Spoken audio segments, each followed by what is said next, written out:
Oh, you thought it was over?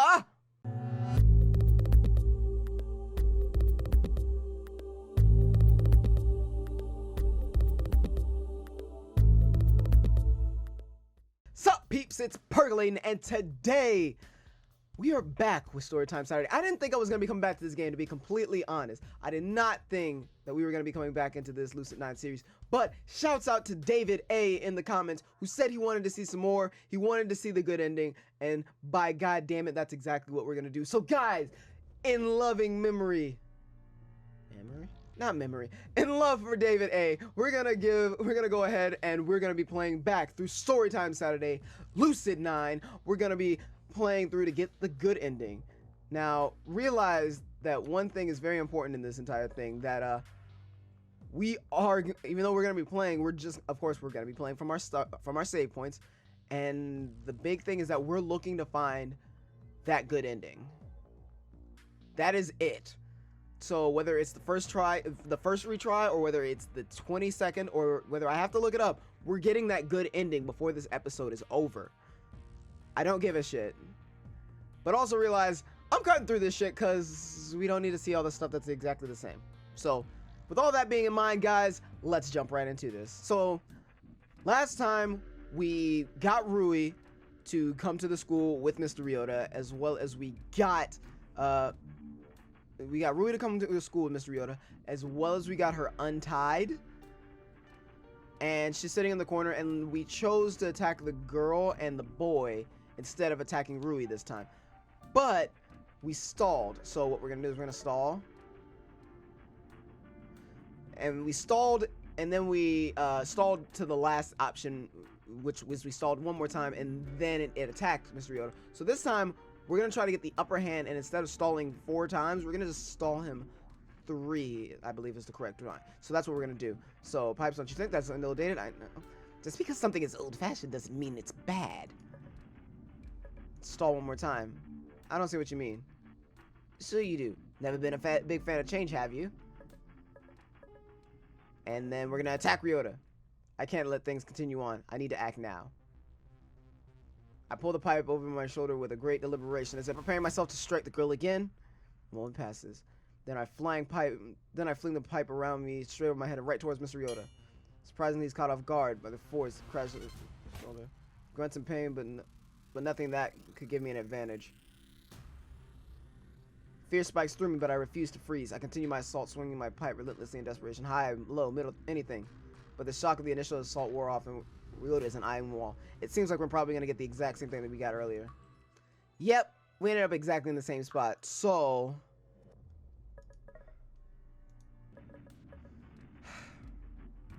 I don't want to, but let's hit the girl. With Rui here, maybe it's a different situation. Maybe she's able to keep me a little bit more sane.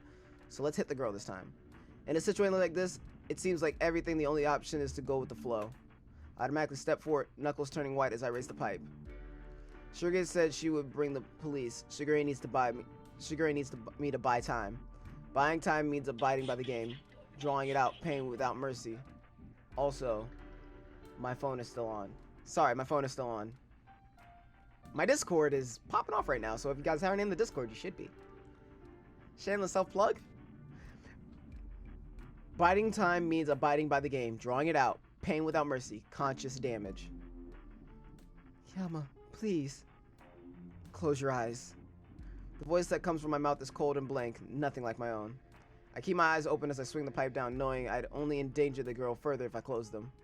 I see the pipe descend. I see the girl's eyes widen. I see... Ah! The vibration rocks from the tip of the pipe up through my arms to my eyes, which rattle in their sockets. I feel the impact of her arm giving way beneath my own hands. Something in me, something I hadn't known was there, slinks away into the shadows, gone forever. I'm guessing that this means... This is gonna really suck for me because I'm also gonna probably lose my sanity a bit, but Rui's gonna be the only thing that's gonna be able to save me if I start to blank. So let's hope that I can buy time and that this won't go against me. I really hope it doesn't. Gone forever. The girl gasped for breath as her brother burst into tears. This is still different though, because last time when we hit her, We just kind of went crazy, killed her and killed her brother, and then killed Ryota. This time, it seems like we at least aren't doing that, which is good, I guess. Is there any good in this situation? God damn it! No! A brother, a sister, doomed to die. I step back, hand shaking uncontrollably. Ryota only throws back his head and laughs. Oh yes, that's it. I was worried for a moment, you know, thinking you'd pansy out. But you mean business right now, don't you? There must be something, some other way, some advantage, something that doesn't involve this. I still myself, keep my eyes fixed on the girl before me. Faking shock? Maybe I can't say that I'm really faking.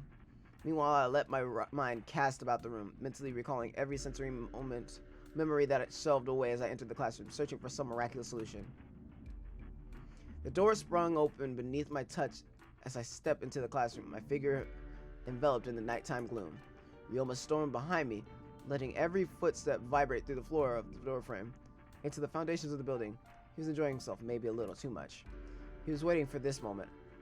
This is gonna be my out. I remember that I said that he was impatient. I think is the thing I stored away. He was waiting for this moment, I think. The students that he'd carved to pieces might have pleased him temporarily, but this night, this is what be his magnum opus. He'd want to relive it 1,000 times over. He grinned with confidence as he cupped his hands around his mouth. And the delinquent at least arrived. At last, I shuffled further into the room, squinting into the darkness of the furthest corners, my shallow breath and palms sweaty. In the meantime, Ryota pushed up his sleeves and tossed his keys on top of the desk. That was when I saw Rui. Wait, tossed his keys and phone on top of the desk. There was one thing that I'd overlooked, the mole and the police. No matter how quickly and secretly Shigiri might act, there's still a high chance that she'll be found out. After all, it only took a few minutes for the mole to relay the news to Mr. Ryota. This time shouldn't be any different. Anytime now, a phone call should warn Ryota, tell him to get away, and that would be the end. Doesn't matter if I manage to distract him with this game, it's not like he'll ignore a phone call from his accomplice. In that case, I need to get rid of that phone. I have a pipe in my hands, and I'm just a step away from the desk. The main problem is breaking it without Ryota noticing, or if he does notice, he won't think that I'm knowingly sabotaging him. Hello, it's Toyama Ishimoto. What is this, a little too much for you? Whew. My voice catches and squeaks, which makes me sound exceedingly helpless. That's a good thing. Ryota giggles quietly, but his eyes are narrowed. This must be a little rough, Do you feel like you're hitting your poor sister?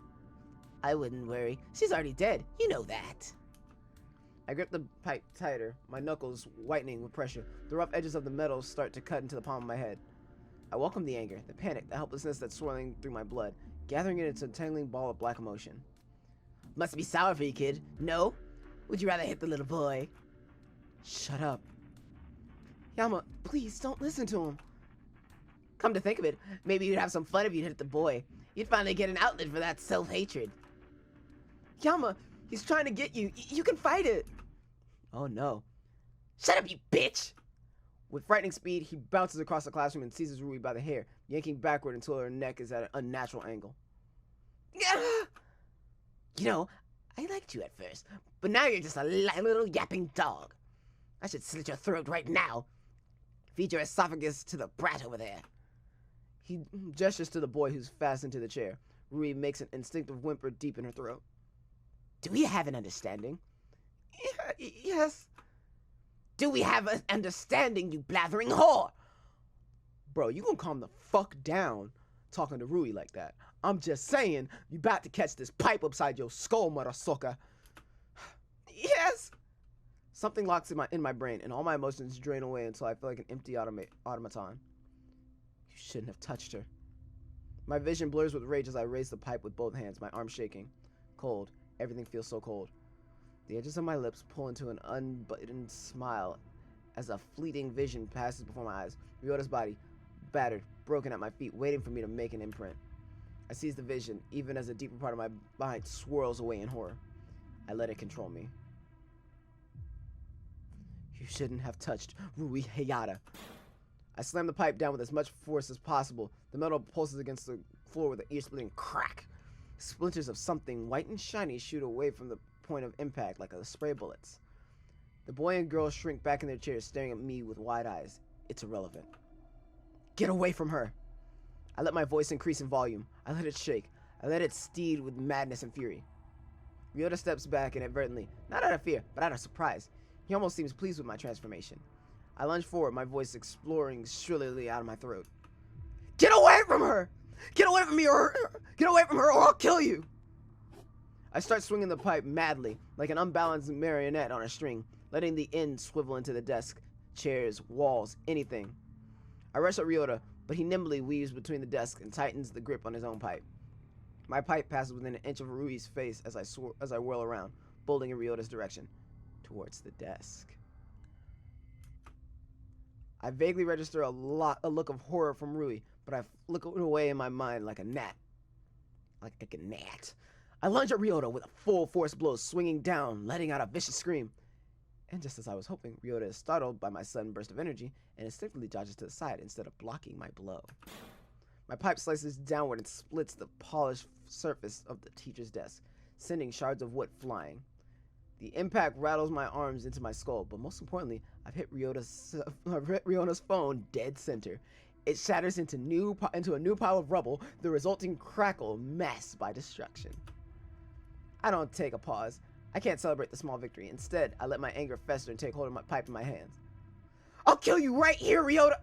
I swing again at him, and he steps back, adjusting the grip on his pipe. He's getting ready to counterattack. The momentum on my arm carries my weapon straight into the wall, sending the plaster cracking. I let Lessa scream of frustration, something that rips my throat raw and ricochets against the broken wall.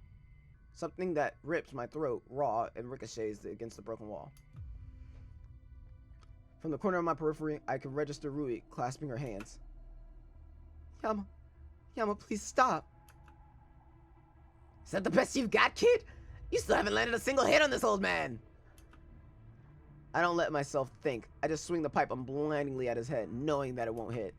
And Ryota drops down, just as I suspect. His eyes widen with glee as he swings his own pipe with one hand, and my stomach suddenly lurches back against my spine with a piercing hammer of agony. I'm sent sprawling to the ground, and Rui is screaming faintly in my ears. Yama! And then the coldness, the numbness, the emptiness, it all melts away. Then I suddenly feel weary, like every footstep is being pulled through mud. The bowl of pent-up aggression in my gut is replaced with a pounding soreness from the impact of Ryota's pipe. For a moment, I let myself lie there, splinters of wood and a plaster pricking into my back. It would be so easy to just close my eyes and sleep. Let the whole world drift away. Get up, boy. Game's not over yet. Unless you mean to forfeit. Ah, that's right. I can't forfeit. There's other lives on the line. That's what I came here for. To help these other people. To save some lives. I start to push myself up, but my abdomen clenches in pain. I gracelessly fall back to the ground, my back stinging from the tiny daggers of fragments embedded into the ground. So no forfeit? Pity. I turn onto my side and try again. This time, I lean on the remains of the desk, cradling an arm against my aching stomach. Where was that energy from a split second ago? Why am I suddenly so tired? I guess that I tend to charge ahead when I have a purpose, and without that purpose, I just run on a broken engine. I needed to break the phone. Now I've broken it. What's left? Wait? How long? When will Shiguri come? Cute playboy, I see what you're trying to do. My veins fill with dread, and it takes every ounce of self-control for me to not cast a glance at the buried phone. Unfortunately for you, noise isn't an issue. You can throw a tantrum all day and no one will hear a thing. The new curfew keeps kids in the dorm court. No one's gonna take a stroll around the classrooms when they could be playing foosball in the commons room. I don't have the energy to respond. I don't even feel my face anymore. I don't even feel my face move. Gradually, the cold, welcoming emptiness in my mind is dissipating, replaced with a creepy sense of utter what? Something dark, black, Something that feels like it's squeezing my temples and smothering my nostrils until I can't breathe. Well, that was an interesting intermission. Must be my turn again. No. He weighs the pipe casually in his hands like he's adjusting a hold on a baseball bat and lifts it over his shoulder. I only register his words when he steps forward, sliding close to the boy's side. Suddenly, past the bolt of pain in my diaphragm, I'm screaming. No! Ah! I automatically close my eyes at the moment of impact, but that doesn't make the crunch of his collapsing bone any less loud. Ryota struck the boy's hand this time. I keep my eyes off it, scared to witness the damage for myself, but judging from the boy's shocked stare, it's just as bad as it sounds. But please, don't hurt him. Oh, I wouldn't worry if I were you. You'll be getting your fair share of the pain. She groans at this, loud and anguished, bubbling in her throat like a clot of blood. Breaking the phone wasn't enough. There has to be more, something else I can do. Are you enjoying this? A filler as my mind scrambles for something more adequate. Why, yes, I am, thanks for asking. And you even enjoyed the previous students. They were alright, but this little show has been the best by far. It's like playing chess against a toddler versus playing chess against a rival. One just doesn't bring that satisfying challenge, you know? I can't feel good about putting a checkmate on a little kid who's not even potty trained. He's becoming more talkative, taking his focus off the game, even if it's just a little bit. I seize this with desperation. Maybe they were more of the challenge than you thought. I figured it out just from the clues they dropped. At this bold claim, Ryota tilts his head like a broken doll. I see the deranged gears in his head picking up speed ever so slowly. Because Ryota doesn't like games with only pain, suffering, injury. Ryota likes to think. Ryota is intelligent. Ryota wouldn't look for a battle of wits just as readily. Even this pipe game, it's a twisted mix of sadism and psychology. His mind clashing against mine, trying to make me succumb to his methods. Maybe there's a way to pique his interest and bring the floor back into balance. It's the last hope I have. You always were a sharp kid, weren't you? I have had high expectations for you, but you've exceeded every one of them. You deserve a gold star. I hope you know that a gold star isn't exactly a great incentive at the moment. Oh, but I read that positive reinforcement is better than punishment, particularly when it comes to children. To be fair, I've always thought of it as a ruse. Punishment gets results. You just need to look at history to realize that. It's because of whips and taskmasters that ancient pyramids and the great terracotta army were built. Meanwhile, what has modern humanity grown? Skyscrapers? What beauty do those hold? They're glorified prisons, cages of metal and glass, meant to trap in pathetic little animals. Is that what you consider success? Building something big? Some people just prefer happiness. Happiness, what a subjective measure of reality. At least impressive structures are tangible. They are made of strong material carved to loom above the common populace. When you look up and you realize the depth of man's insignificance. Happiness? What can measure happiness? How many smiles I send per day? Oh, let's not forget the first world dream, living in a mansion with a Ferrari and tens of thousands of servants. Nothing brings happiness, but so much brings awe. This is just a meaningless stall for time, but I'll take it. He's starting to warm up, and weirdly enough, so am I. Maybe happiness is subjective, but awe, does it really bring fulfillment? Doesn't it? Haven't you ever stood on the precipice of a great chasm and just thought, oh, I could just die happy at this moment? It's an unparalleled feeling in the world, child. Da-da-da. You seem to be regarding me with skepticism. Then pray tell, what is your opinion? What makes you happy in this foolish little world? What makes me happy? Something about this question seems to be a trap. Is he waiting for something to use against me? Is it time for another layer of psychological warfare? My friends, I could say my friends make me happy. Then he'd point out how none of them were here, how I've endangered the only one who mattered, how friends are simply an arbitrary term for a circle of useless acquaintances. all I would feel is despair. Then what else could I offer as an answer? Being alive? Being alive to do what? Feel and experience everything that life has to offer? Then Ryota would say that the gift of life is enough to bring happiness, then everyone should always be happy. The slave beneath a whip, the trafficked girl in a brothel, the prisoner of war on a rack. And again, I would only feel despair. What makes me happy? What fuels me to get up in the morning and keep going? Altruism? Hardly. I think most people in the world are pretty stupid and don't deserve to live. Love? Yeah, as if I'm a fountain of affection. What is there to fuel me? What makes me happy? Anything I think of, I know that Ryota can warp and use against me.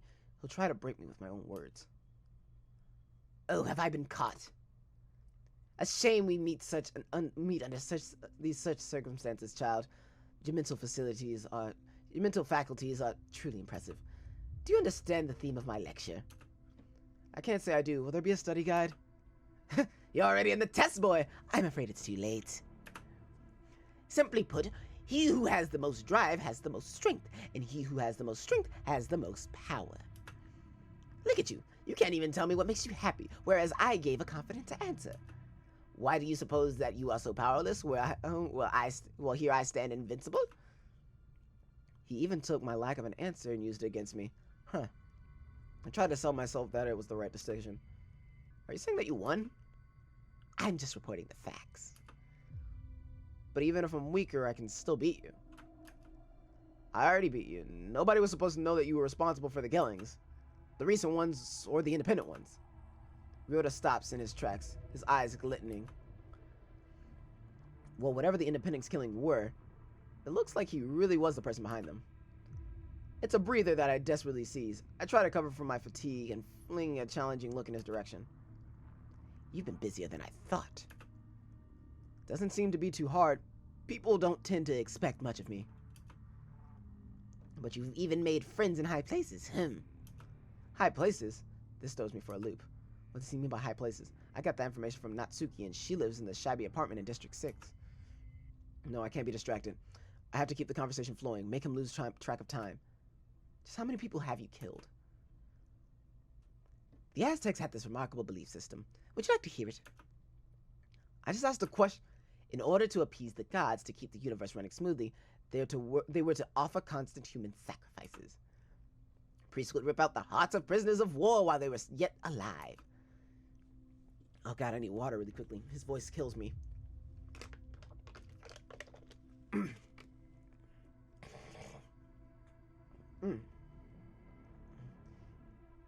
If they slacked in performing this ritual, the kingdom as they knew it would fall into pieces. That's why you kill people? To keep Isamu running? What kind of reason is that? Oh, what? Do you think I am a priest? His voice drops and takes on a tint of something unfamiliar. My spine tingles in apprehension. I'm not the priest, child. I am the god. I receive bloody offerings. I do not give them myself. The city must earn my goodwill, lest I paint the streets red with my vengeance. The ones who scorn me will be obliterated by the very words of their own mouth. Oh, dear child, you know nothing of the beauty of pure, unadulterated strength. I open my mouth, willing a snarky remark to come forth, but there's nothing. My hands are shaking, tightening against my throbbing stomach. What kind of madness has seized this guy? I straighten and open my mouth wider, hoping that something will come up, anything. If I don't say anything, if I don't distract him, even if it means I have to listen to more of this insanity. Your antics amuse me, boy, but our mission must come to an end. We must return to our little game. Too late, the opportunity's been lost, and now I'm rattled and I can't recover. In terms of psychological damage, he's won handily. I don't think it could have happened any other way. Like a puppet master overseeing a play, he has total control over every scene. Well, boy, it's your turn. What is your move? You guys already know exactly what's about to happen. Save. We're gonna save that in empty slot. What, number 8? Holy shit. We're gonna save that in 8. Sweet. So let's try stalling. I can't keep hitting her. It's a pity that life doesn't change whether you can. It's a pity that life doesn't change whether you can or can't do something. The stalling thing doesn't always work, but I mean, why did that happen to you? Oh, are we having a little heart-to-heart? Alright, we gotta hit her. We gotta hit her because we know what happens when we stall. Something must have happened. Something must have turned you pretty bitter. You'd love if that were true, weren't you? Wouldn't you? Hurry up! Clock's ticking, boy! Alright, we gotta hit her. I have no option. I just follow along. My hands shake as I step closer, raising the pipe. Maybe I can get away with us hitting softer? No, it's a dumb idea. I know it's a dumb idea. Ryota would immediately know, and then he'd make me hit her again. Can't close my eyes. Might accidentally kill her if my aim is off. So I keep them wide open until the air pulls tears out of them. Then I swing the pipe. Yeah! Her arms hang limply over the edge of the chair, bent in an unusual angle that rises bile to my throat. How must she be feeling at this moment? How can she stand it? Held captive for no reason, every nerve screaming fire at her, begging her conscience to fade, but finding no relief. How can she still live through this kind of miserable existence? Say, kid, you're not looking too hot. Want to call in a sick day? I doubt that's an option I want to say. Something unaffected and cynical, something that keeps me safe from the mess of the world. Instead, my mouth opens to pull up a toxic divert to divert the conversation. You said you kill people for fun, essentially. Oh, does that bother you? I assume it would bother most people. But if I remember correctly, the Aztecs, well, they killed other strong warriors to transfer the strength to the sun. So what made you turn out a bunch of helpless students? Even if I ask the question, the inner crevices of my I whisper quietly, is it worth it?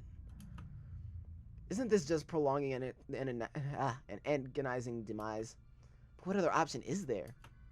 Come to think of it, earlier you mentioned being an executioner. Good observation, kid. Let's just say that it's not coincidence that all the victims are connected to Ikari's son, How fun. You're about to join that number. This makes me falter. Of course, if Yahiko isn't the killer, but has all the connection to every single victim, it has to bear significance. How could I have overlooked that? What do you have against Yahiko? He's harmless. He's gentle. He feels like a little kid in a broken world. Something so stupidly innocent that it's refreshing. I have nothing against Yahiko. You're asking the wrong question. He has nothing against Yahiko, but he's killing people close to him. That's an incredibly drastic maneuver. Why would a serial killer suddenly focus his attention on someone like Yahiko? No matter how hard I think, the answer eludes me. But I can't falter. I can't let him remember to continue the game. Think. If I were Ryota, if I were some psychotic man who loved to kill people, inflict extreme agony, then why would I do such a thing? What is Yahiko? What is Yahiko that I'm not? What does Yahiko have that I don't? Yahiko is arrogant, a dreamer, easily excitable, oblivious. No, these are personality traits. Think deeper. Motive! The Ikari's son, Ryota said before. The Ikari's. If it doesn't have to do with the past history, they don't really know each other well after all, then is it because of money? Money? Connections? Yahiko's the son of the two higher-ups at Limnisgate. Sorry, I had to check something for a second. If Ryota doesn't have anything against Yahiko, then could he have something against his parents? If you were aiming for Yahiko's parents, it seems a lot more effective to target the people around them. Still have that brain of yours, I see. Yes and no. Yes, since Yahiko is just an easy avenue to his parents. But targeting the people around the parents themselves?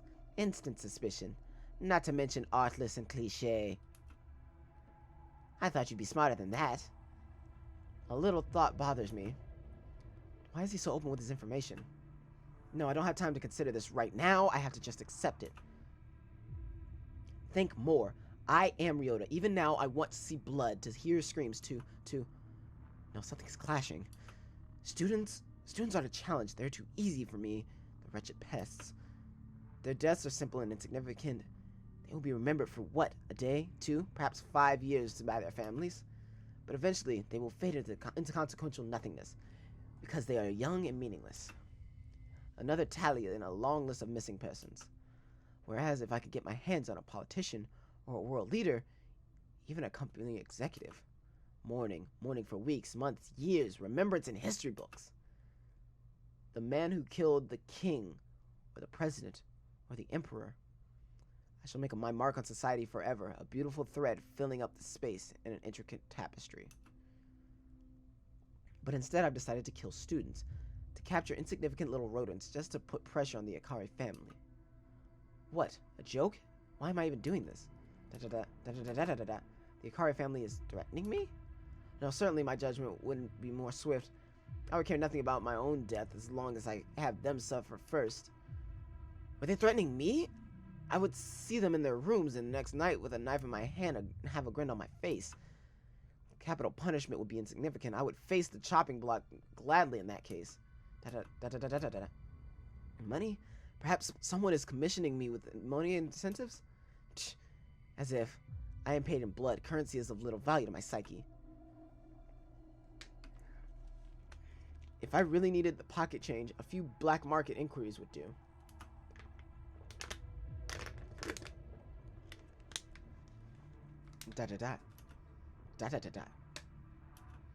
Perhaps I need something money cannot buy.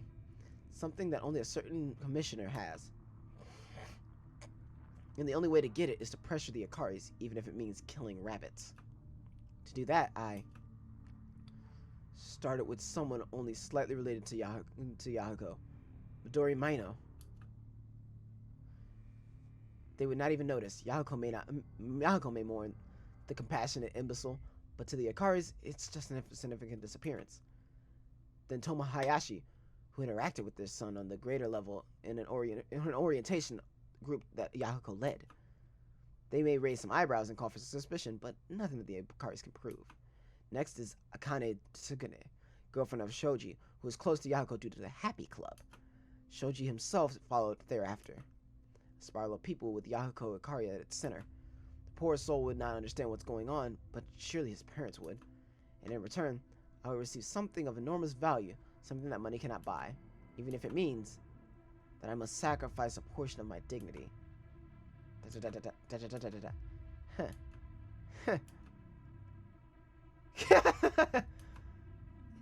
Yama? You, Ryota, are on someone else's payroll. You're a freelancer with a client? You are no artist? You have no satisfaction? How the mighty have fallen. Once a predator feared by all, able to strike whenever and wherever he's so pleased. Now a mindless guillotine with no will of its own?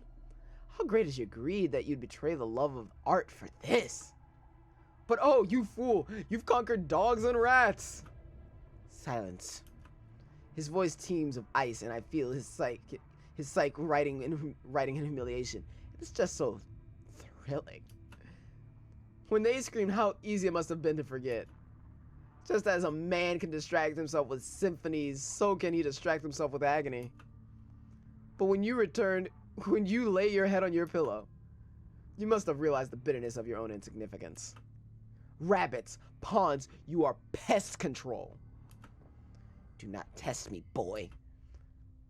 But I'm caught up in this euphoria, a welcome distraction from the nerve-ending cycle of pain and panic that plagued me before.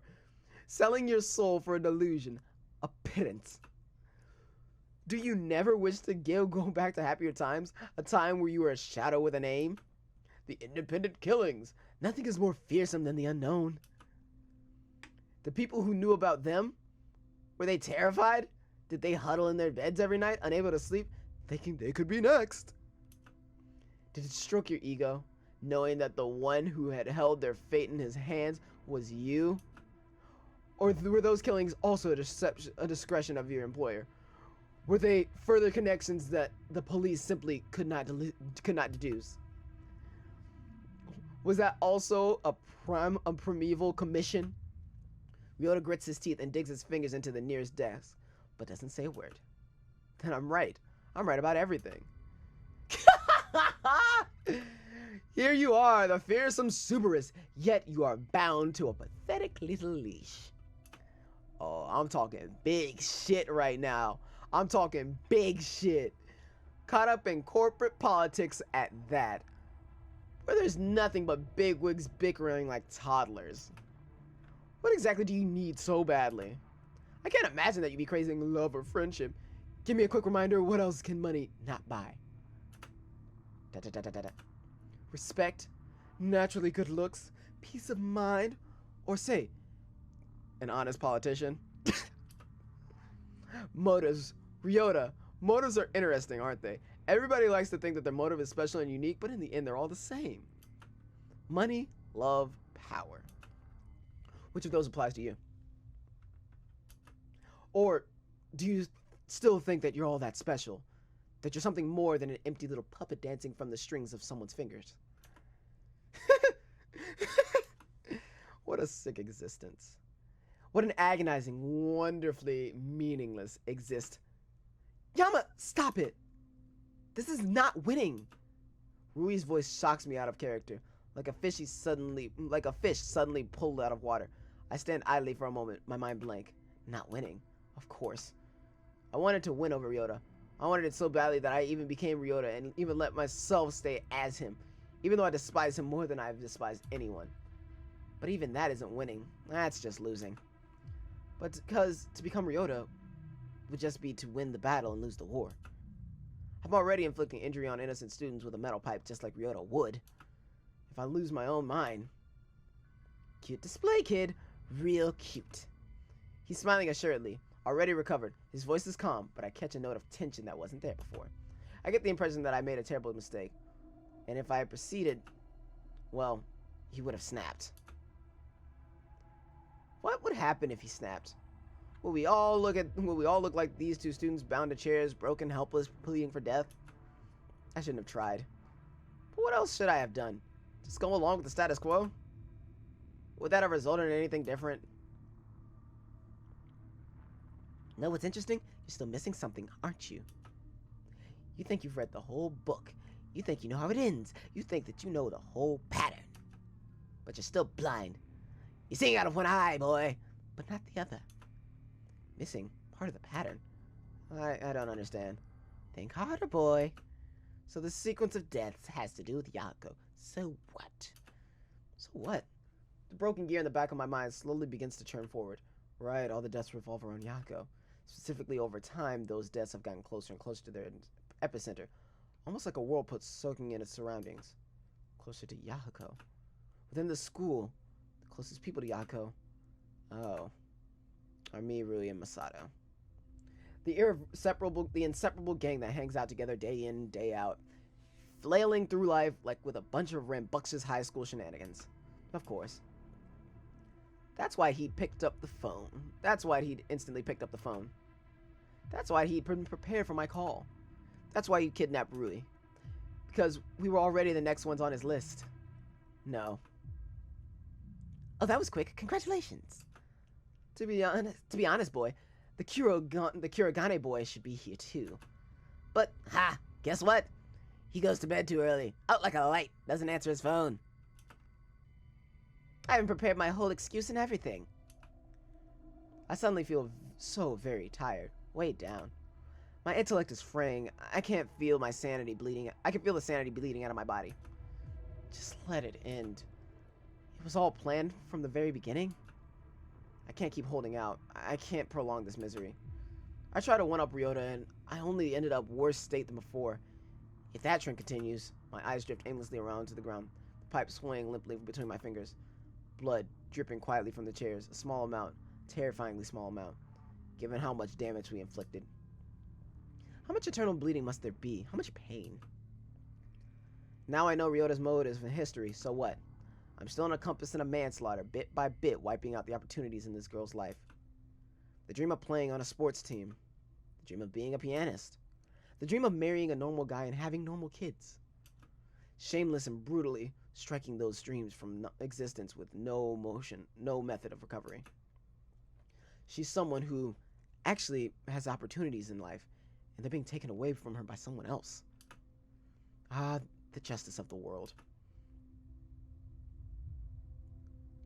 You'd be grateful that I'm a patient man. A lesser being would have peeled your forearms in layers for your insolence.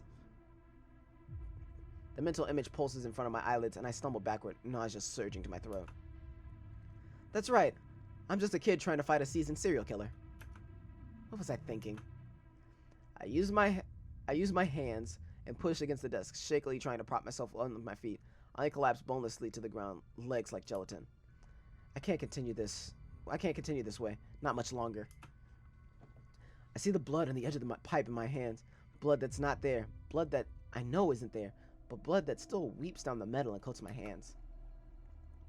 All is silent, save for the strangled sobs of the 2 injured children. 2 dying siblings, side by side. I'm sorry. I'm sorry. Well, guess it's my turn again. You know, I'm really giving you an advantage here by going first. Now you'll always be 1 hit ahead. Please, let's just stop. He ignores my faint whispers and steps forward, adjusting his grip on the pipe. The boy whimpers incomprehensible words spilling out of his mouth. Sorry, kids, but the world doesn't listen to begging, and neither will I. He swings the pipe with vindictive justice. Perhaps a payback for my insolence. I flinch instinctively this time, barely missing the moment of impact. And then a cheer screeching against the ground, a piercing scream that rends the air, a light sweet chuckle from a man who's lost his mind. As I force my eyes open, I catch an unfamiliar, pungent smell. Vomit, dripping from the boy's mouth, pulling over the side of his chair to the floor below. My stomach turns over. My grip rattles against the pipe. Oh, yes! This is life, children! The beauty of pain has no substitute! I step forward, forcing words out of my dry mouth. We need to stop this. I can't handle this. Ryota swivels on me, the joy in his eyes immediately dissipating. We're just getting to the good part. You're saying you're going to forfeit? Quitters never prosper, boy, and you wonder why you've never prospered. I've dropped to my knees harder than I intend. The shakiness of my limbs give my legs a solid blow against the ground. This is no longer an act. Groveling and showing vulnerability. This is not just another strategy anymore. I have no other way out, no other hope. Please don't do this. Do what?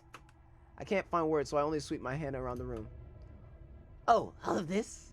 The whole captivity thing? The game? The fun? I manage a nod. Then, will you lick my shoe? He stamps a foot in a puddle of the boy's vomit, shaking it teasingly at me. I don't make a move. I'm waiting. I open my mouth, fighting for words. Nothing comes. The vomit gleams on the sole of his shoe, mocking me. Rui makes an instinctive sound of distress, gripping her chair with whitened hands. I stare at the shoe, willing myself to lean forward. I don't move. You see, boy, you're not ready to really beg. Why? Because you're still clinging to your pride, pathetic as it is. Some part of you believes that you could still have control of the situation. Some part of you believes that some miracle will bail you out. If you were really ready to beg, if you really threw away all your pride, you wouldn't be aiming for the limbs, no. When you hold that pipe, you would be aiming right at the skull. This is your only hope right now. The only hope of all of you. Death! But sadly for you, I don't like to rush my executions. It's just such a waste. I shakily clamber to my feet, weighing my arms on the table to pull myself up. Pride, belief, control over the situation. Do I really have any of those things? Maybe he's right.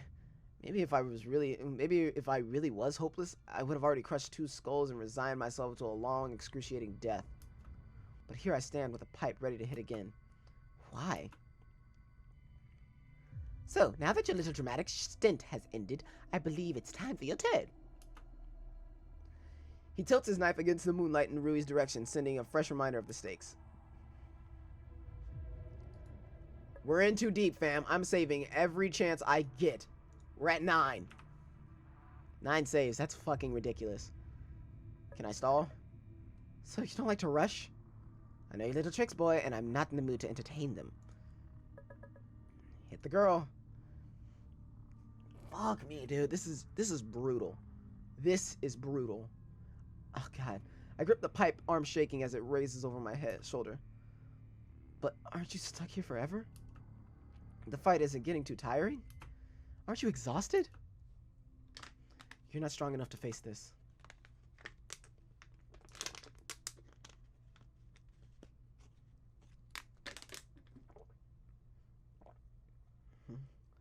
I shake my head and squeeze my eyes shut, trying to knock the voices out of my head.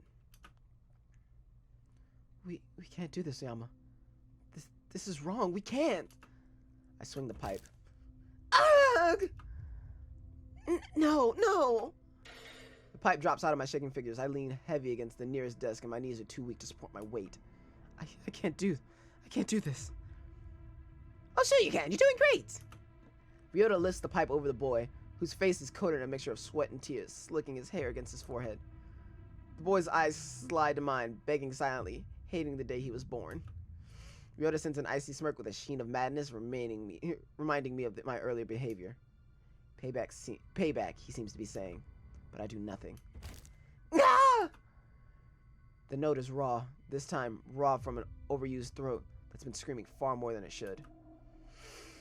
When it descends into silence, I can hear the breathes of the two students rattling in their lungs, shallow and anguished. Blood is starting to trickle from their mouths, slowly down the corner of their jaw and dribbling into their pristine uniforms.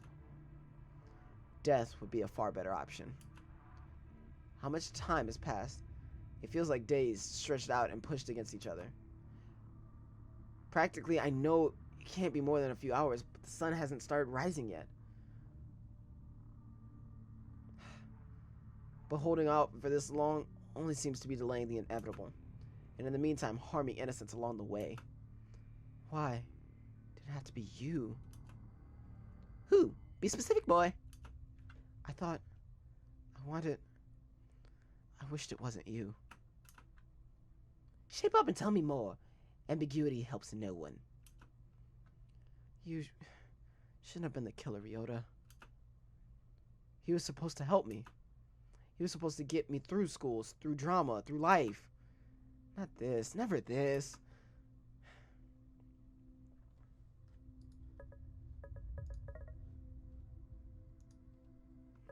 We're saving every step along the way. I need to be able to go back and switch up. I'm not joking. We are finding that good ending today. Any stall? I thought you were with us. Why? Do you feel betrayed? I thought of all the people, it wouldn't be you. Unfortunately, that's the fallacy in your own thinking. But why? Why you? I know you know nothing, boy. Quit your dawdling. I really want to attack Ryota, but I'm 87% sure that it's going to end up with the exact same shit. So let's hit the girl. I hate that I have to say that. Rising the pipe, but my grip falters as my eyes turn to the girl. She no longer has hate in her eyes. She doesn't even have the slightest hint of anguish. Everything is just empty. I whispered again, the trivial excuse that does nothing to help the situation. I'm sorry. This time, though, she responds, quietly moving nothing but her mouth. I know.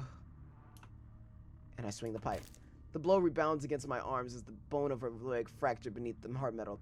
The resulting scream is just another repeat, another skip on a broken record player. I falter backward, the pipe rubbing my hands raw, reminding me that every bent limb, every cry of pain is all my own doing. No one held my arm. No one swung the pipe. Every blow was my choice. No one bears the blame but me. And I don't know if I can continue to hold on.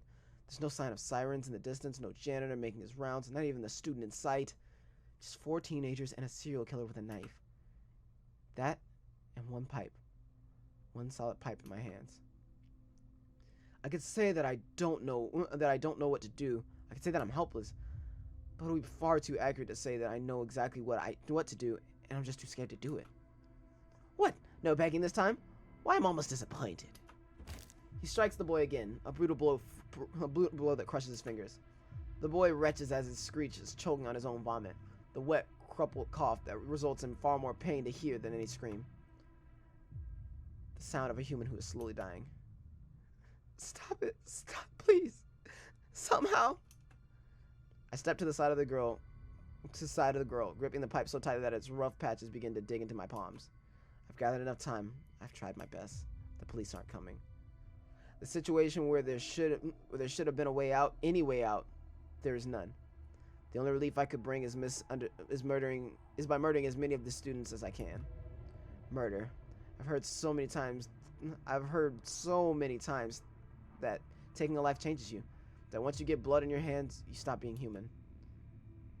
Will that happen in this case? Killing this girl, turning into a murderer?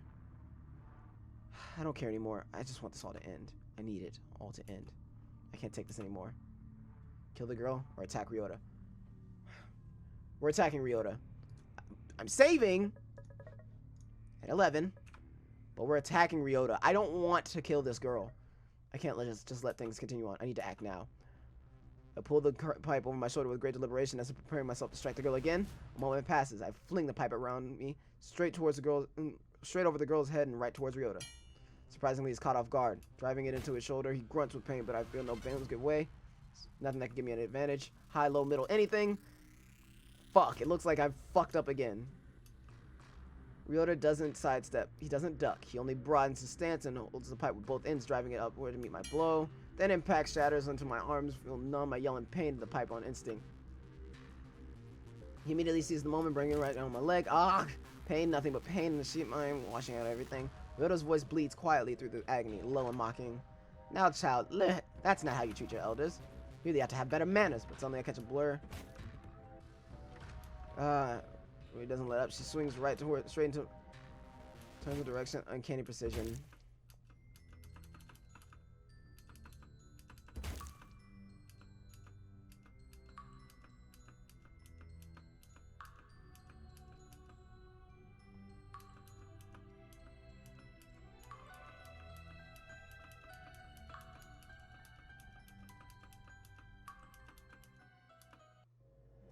Fuck! I felt like we got so far. So we're gonna load back up immediately. I'm not even gonna skip this part. I'm just loading right back up. Bad end again, in case you guys didn't guess. It was the exact same shit. So let's kill the girl. This is a nightmare with no awakening. A dark tunnel with no sight of line. What use is it? There's nothing left for us to wait for. It's better to end it quickly than prolong needless pain. I shouldn't have come here in the first place. I shouldn't have tried to fix anything. If only I had remained unattached. If only I had stayed oblivious, none of this would have happened. I raised the pipe with certainty, hands cold but steady. It would have been better if I had just stayed as a normal high school student, breezing past his final years of studies before the university exam. Alienated from this world of misery. No! Yama! I swing the pipe. The impact rushes certainly into her skull, splitting it cleanly. She doesn't have time to scream. I strain, expecting to fear terror, guilt, fear. Wave of nausea, not the sickening blow of fever or flu, something deeper scale flows on the edge of my body. It's a sensation slimy and incurable. Murderer, my mind whispers. There's silence from Ryota, even the boy, not a single peep. The boy should be screaming in fury. He should be swearing vengeance at me for killing his sister, but Ryota is cackling with satisfaction. He's finally broken me to the point where I've taken a life.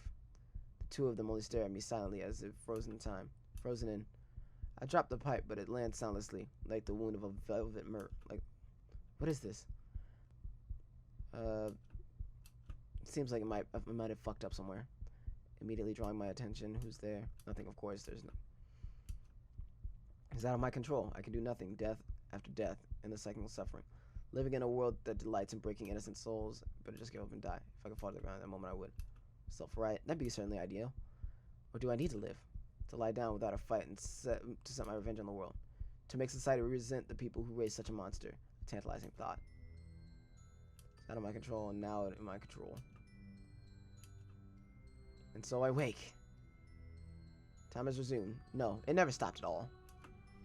The girl's split corpse tumbles crookedly in her chair. If I bothered to look, I would probably see organs slithering out of her skull. I breathe deeply despite the cloying sense of iron, feeling refreshingly alive. You monster!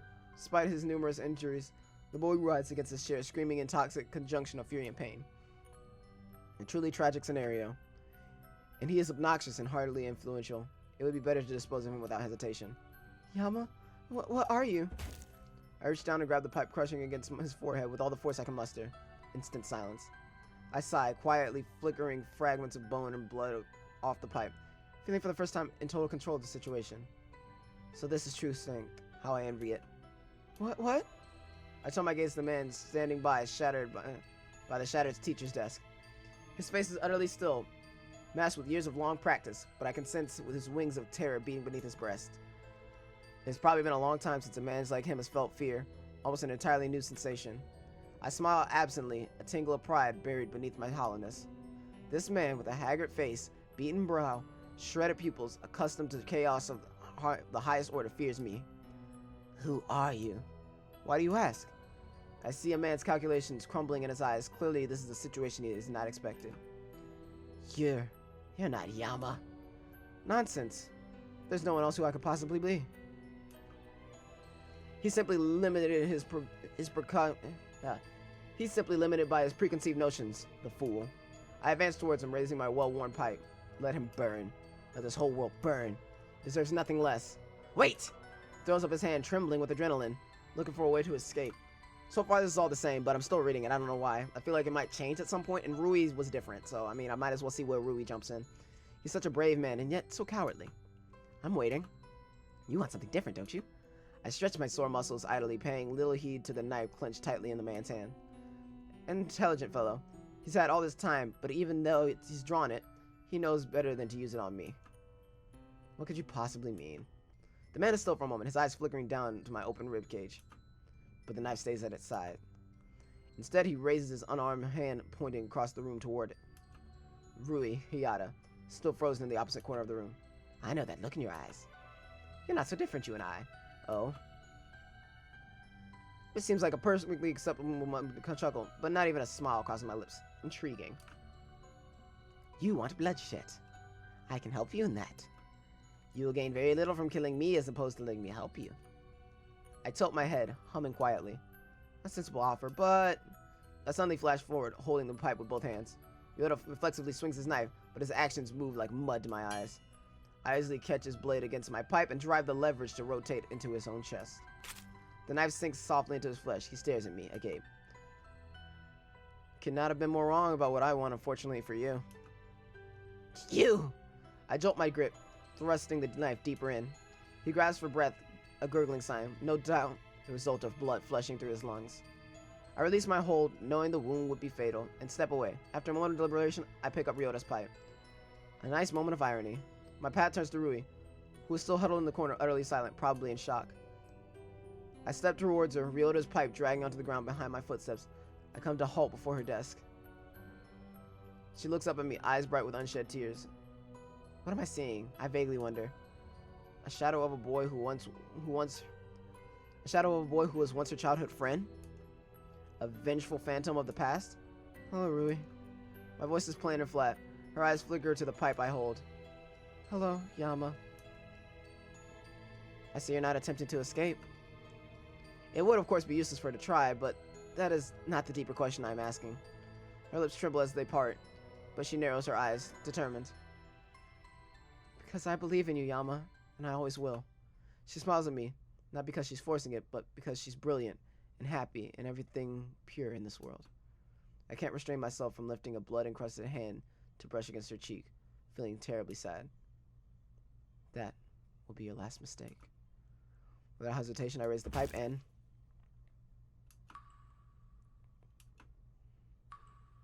May you rest, Rui, knowing it was for a purpose. Dot, dot, dot, dot. Dot, dot, dot.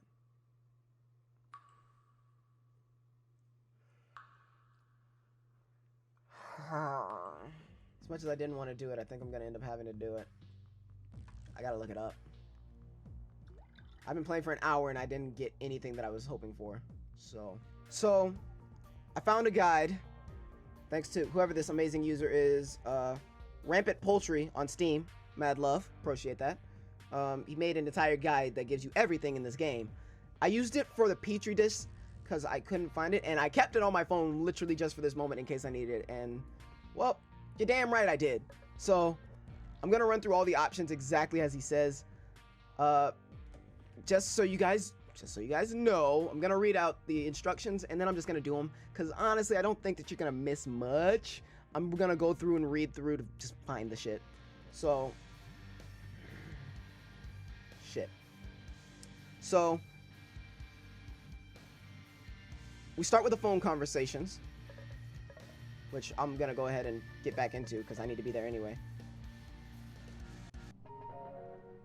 So, starting with phone conversations, we answer the call, refuse terms, reject these terms, and accept these terms. Then we go to the showdown. 2 students. Stall 4 times, hit the girl. Stall 3 times, hit the girl. Stall 1 time, hit the girl. Stall 3 times, hit the girl. Then we kill the girl. So, I'm going to do it exactly as is. I'm not going to probably show most of this because it's exactly the same shit. Most of this is actually exactly how I did it. So, not much is going to change. I will read probably the part about when we only reject twice instead of rejecting 3 times. I think you know. So, we'll see. I don't think there's going to be much, but... Okay, so, murderer, I've heard so many times that taking a life changes you, that once you get blood on your hands, you stop being human. What will happen in that case? Killing this girl, turning me into a monster? I don't know. I know that there are 3 innocent students here, and if I don't do something, they'll be stuck in a never-ending cycle of agony. And it would have been better if they had just died earlier. It would have been better if I had just killed them earlier.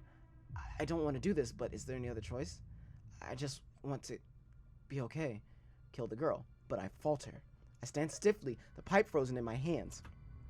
Should I just hit her without a killing blow and let the game continue? I can't kill her just to take the easy way out, but I don't think I can keep sustaining my sanity. It would be easy. Everything would be over. You don't need to bear this burden. This is what my mind keeps whispering to me, but I don't know whether to trust it or not. If I could see the ending, I would.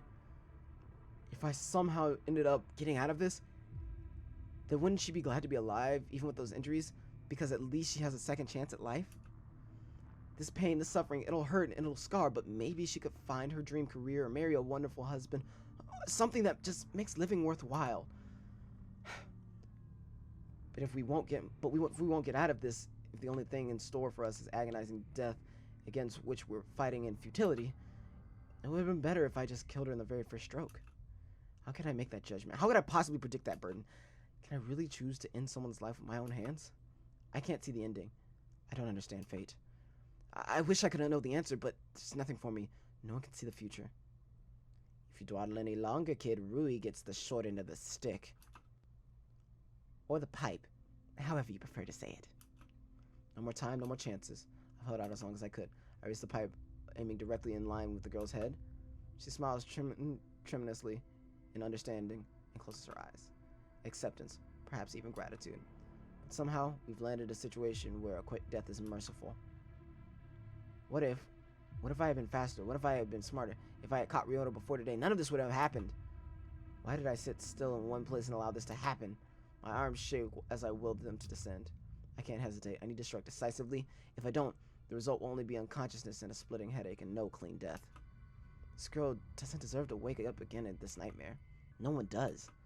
And with that, I guess it's time to become a murderer. I raised the pipe even higher, counting softly in my head. 3, I'm sorry. I wasn't enough. 2, I'm sorry.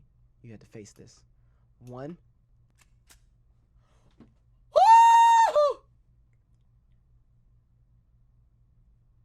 Then from outside the windows, light blasts into the classroom, followed by a shrill overtones of a megaphone. Shiro Ryota, stand down. You are surrounded. Release the students or we will shoot you. Am I hearing things?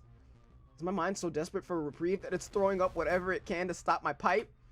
My eyes instinctively search out Rui's. Her expression is a mess, horror mixed with sorrow, mixed with relief. It's real then. Shigure came. And not sexually, we're not talking this way. I can't make jokes. This is too good. No, wait, it's not over. We're still in the room with Ryota. 2 students are still in a very dangerous position where they might lose their lives. I glance at Ryota. He's frozen in shock, his hands automatically patting down his pockets, searching for his phone. The phone that I had smashed to pieces with a metal pipe. It just solidifies my suspicions. He would have been notified if I hadn't managed to break that phone. While Ryota's still in shock, we have to run now. He'll chase us. He won't be able to stop himself from chasing us. I lock eyes with Rui, then jerk my head to the door. Thankfully, Ryota is still transfixed on the scene outside, mouth agape in disbelief. Rui quietly slides from her desk and slides along the wall. Painfully, inch by inch, she comes closer. Hey! I immediately seize her hand, and we tear off, running as fast as we can with shaky legs. We don't spare any words. We only shoot up the stairs, breaking onto the rooftop. The smart thing for Ryota to do would be stay right where he is, using the 2 remaining students as hostages to secure his escape. But he won't do that. He'll chase after us, furious, bowling anything out of his way to reach us in time. So at this moment, the best thing we can do is run. The air is bristling, bitingly cold. It blasts at our faces as I lead Rui to the edge without a break in stride. See the line that goes through the row of pots? See the line that goes through the row of pots? Jump over the edge there. What? Jump! To her credit, she does, leaping over the low railing, off the rooftop, and plummeting to the ground below. Except it's not ground, but the school pool. The pool over which Yahiko, Masato, and I stood last year with umbrellas in hand, testing to see if we could somehow fly with them. I hated Yahiko for weeks after that moment. I never thought I would be grateful to have joined him. Rui lands safely with a splash, and I scramble to the side as fast as I can. I force myself to wait a few agonizing moments for her to swim her way out, then vault over the edge and... Oh, no, you don't! An overpowering hand snatches my collar and yanks me back, crushing my windpipe against my jacket. I'm slammed against the ground on the rooftop, flat on my back. Ryota stands over me, knife loosely handled between his fingers, toying with the edge of my collar with the tip of his blade. His entire face is saturated in a terrifying mix of fury, ecstasy, something that sends chills down my spine. Cute! Really, boy? That was quite cute! He lifts me up and presses me against the railing, setting the flat of his blade against my cheek. No, it can't end this way. What a good-hearted soul ensuring the escape, Rui, before you jumped. Someone like you needs a reward. He abruptly turns the knife until the edge rests against my cheekbone. I flinch instinctively, which only broadens his grin. If you want to beg, boy, now would be the time to do it! Like a rat sprinting through a maze, searching for its only chance at exiting, my mind races for a solution, something, anything. No, nothing. Wait! Do you not wish to play a bigger role in society than an inconsequential pawn in this game of life? Or will you restrict yourself to the confines of your abilities just because of her? My one last chance is this being vaguely specific. I look at Ryota square in the eyes, willing my voice to be steady with every last bit of my strength. She was disappointed in you, wasn't she? The result is immediate. Ryota's grin drops, and the grip on his knife loosens just slightly. His eyes turn completely blank, unseeing. I know for certain that in his mind, he's recalling a dark moment, a terrifying moment, something locked away that he'd never let himself know, let alone a stranger. Remembering tears of regret, a whisper phrase, words that have haunted nightmares every day since they were uttered. I don't allow myself to dwell on the thought before I grasp what I'm doing, and I am already seizing the handle of Ryota's knife and turning the blade, shoving it with force, more force than I'd ever expected in my life, driving the tip right through his abdomen.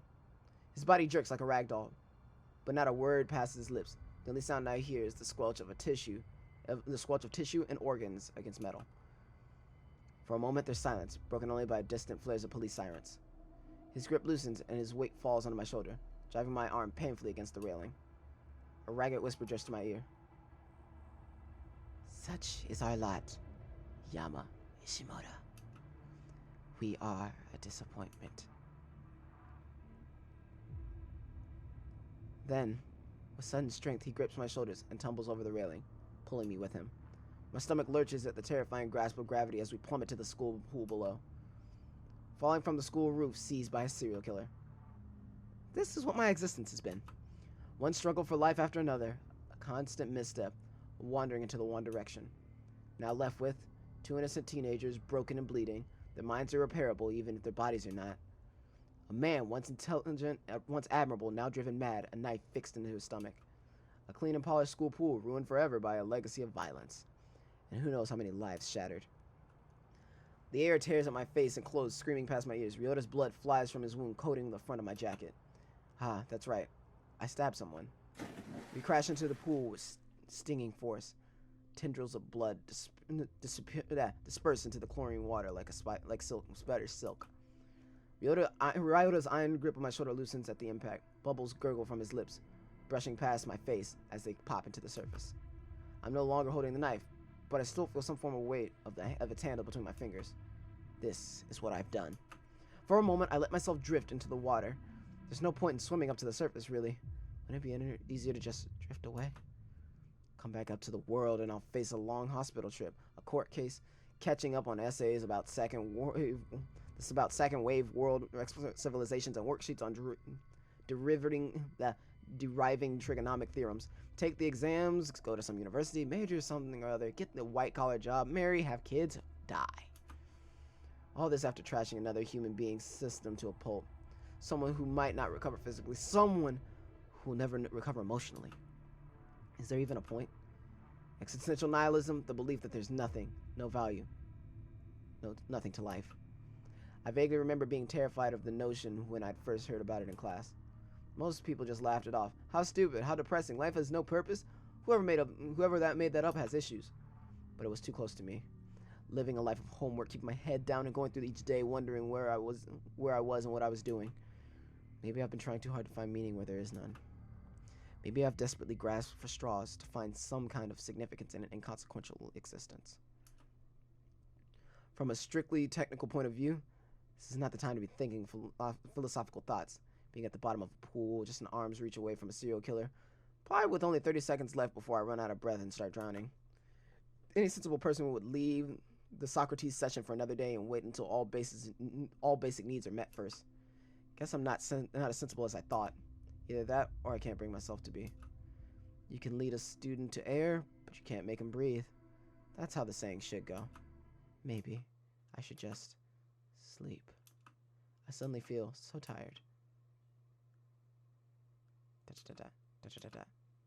Hospital room?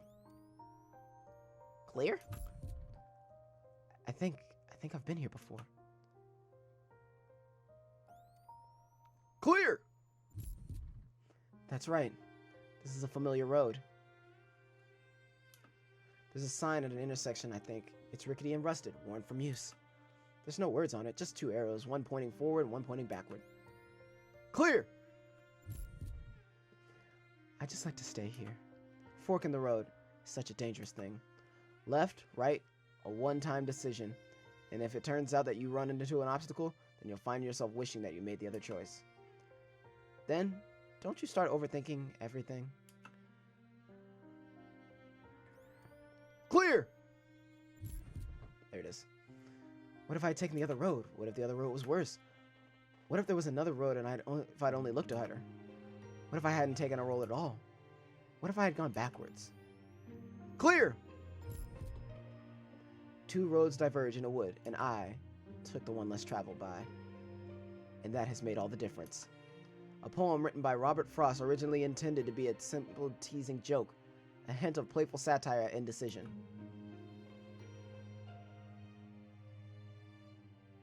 But people saw it as something else.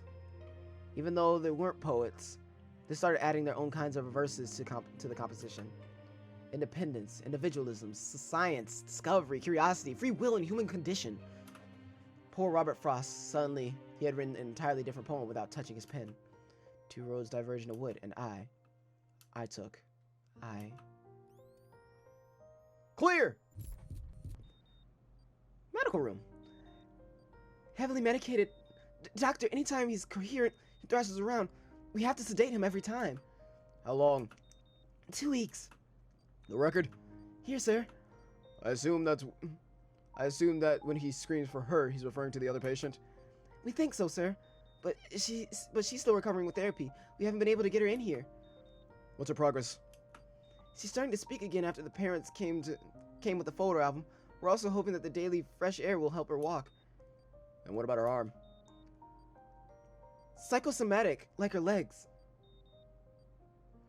We'll be monitoring it over therapy. I'm looking up psychosomatic just because I really want to know what it means.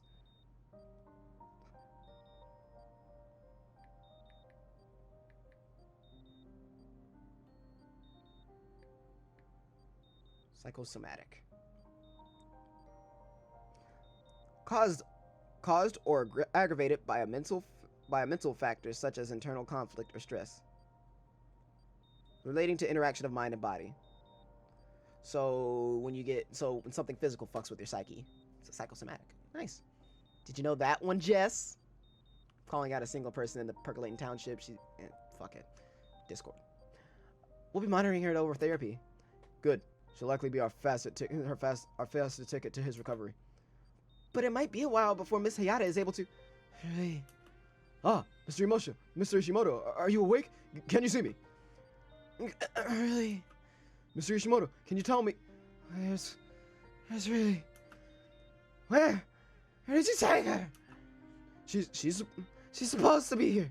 Safe. Hold him down. Show me, really. My own two eyes! Diazepam! Give her back! Give her! And I'm under. Da-da-da. Here comes a candle to the light. Here comes a candle to light you to the bed. Here comes a chopper to chop off your head. Chip, chop, chop. Chip, chop, chip, chop. That's last man's dead. Sometimes I really wonder about children's nursery rhymes. Why do we let young kids listen to such twisted ideologies? Children aren't supposed to deal with that kind of stuff. They're supposed to be innocent.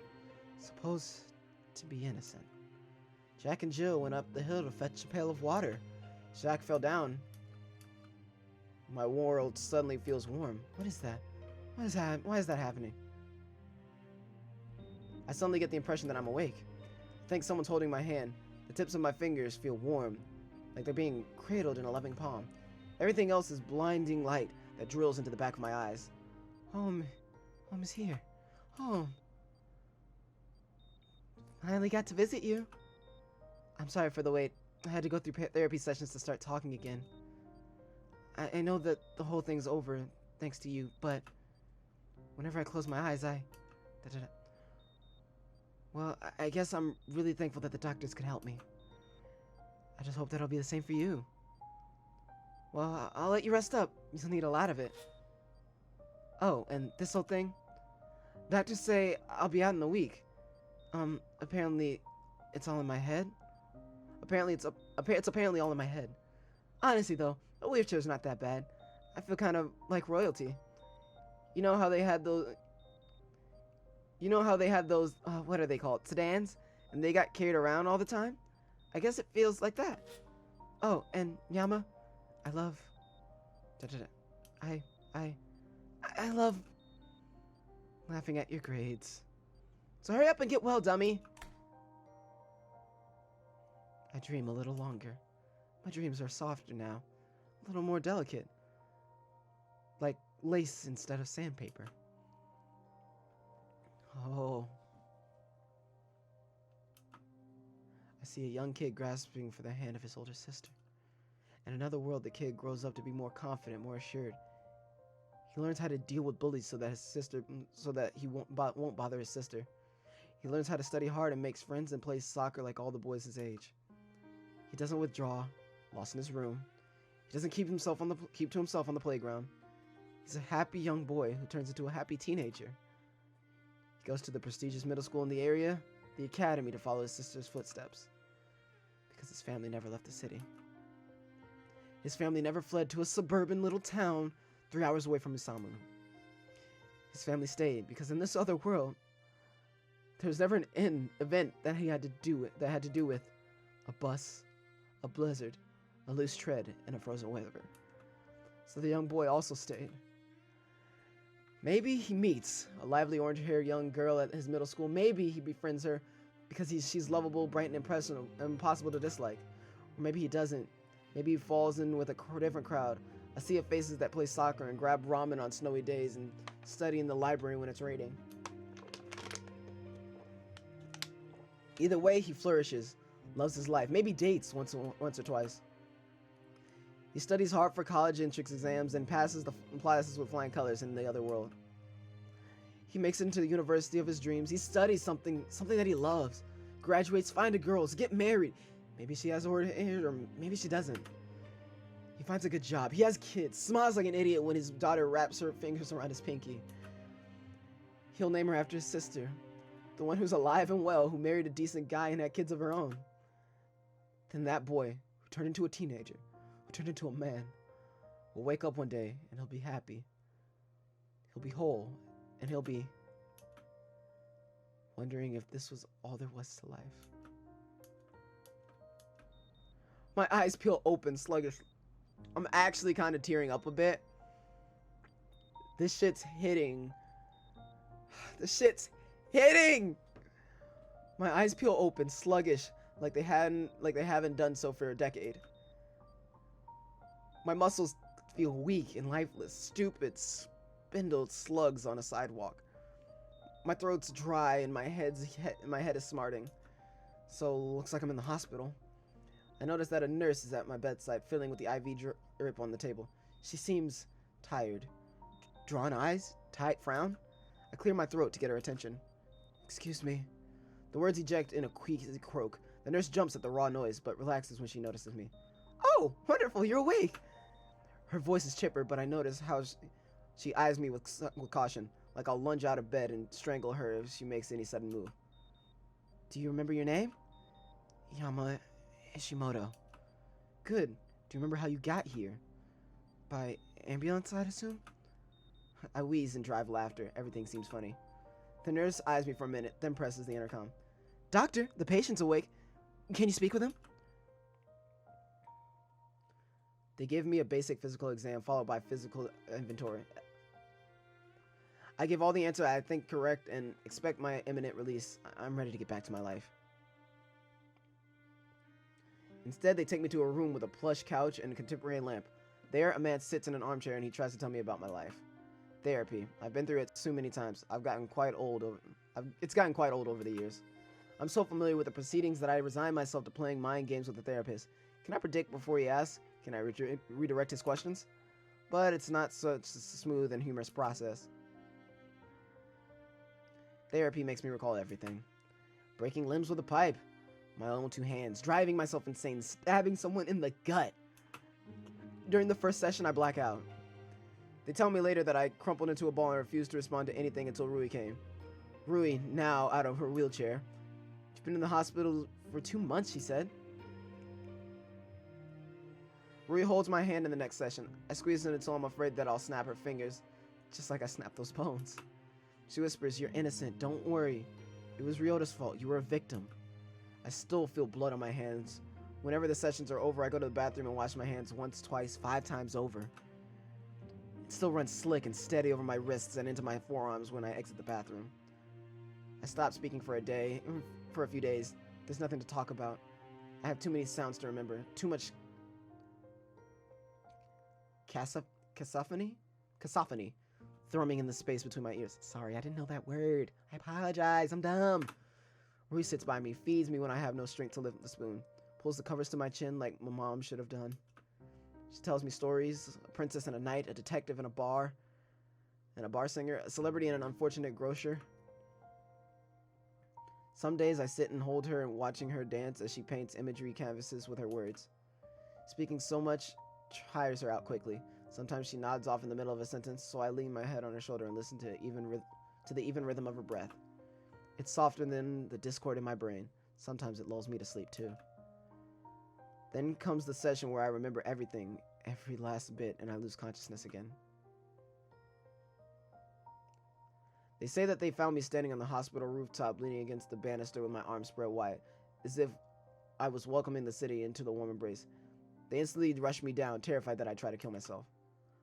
Calm down, I said. My smile was distant. I was just enjoying the view. They didn't believe me, so I'm confined to my room for a while.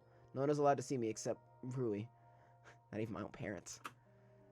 They say it's because I didn't react well to their presence when I was delirious. So like the beast with his beauty, I'm holed up in a hospital room, counting the days until I can pass the psychology inventory. Rui brings gifts from others, envelopes and gifts, wrap boxes, and orange and overly large bags that could have been funded by Yahako's purse. That could only have been funded by Yahako's purse. They're nice and the thought is touching, but I tell Rui to return them all. I plan on staying here, keeping the blood on my hands in one room. Rui cries every time, a heartbreaking, frustrating kind of crying, as she punches me in the shoulder and yells that it's not my fault, it's Ryota's, why can't I get that through my head? But even if my brain agrees, my hands remember the scratchiness of the pipe, the vibration of each terrible impact, the oozing, sinking feeling of a knife sinking the flesh. So I can only kiss her on the forehead and thank her for staying with me. She doesn't blush, she doesn't even look remotely embarrassed. In fact, I think that the gesture only makes her angrier. We're gonna make you well, Yama, she screams this out of the window, like some kind of oath. You're gonna be just fine. I attend more sessions, stay isolated from my families and friends. My parents pay for sessions, but I see nothing more than more of them. Legally, they're allowed to see me, but they don't insist. They probably don't really want to see me anyway. They haven't for years. More days slip by. I wonder if our friends have moved on with their lives, gone back to school, prepared for university exams, started dating. When I start speaking again, I ask Rui how long we've been at the hospital. 2 months and 2 weeks, she says. Is that it? It feels so much longer. I continue sessions, go for walks, eat hospital food. I think I start to heal because the world feels a little less empty with each passing day. It's not my fault. I decided to say this to the mirror every morning, even if I don't believe it. Maybe if I say it enough, maybe I'll raise my chin and put my hands on my hips. Maybe if I act like I believe it, then I'll believe it. It's not my fault. It's not my fault. It's not my fault. I stare into the reflection, meaningless words pouring from my lips. Mirror, mirror on the wall, who's most broken of them all? It seems to whisper back, broken you may be, young man, but I see one broken more still. Someone with nothing but blood in his eyes and no person to love.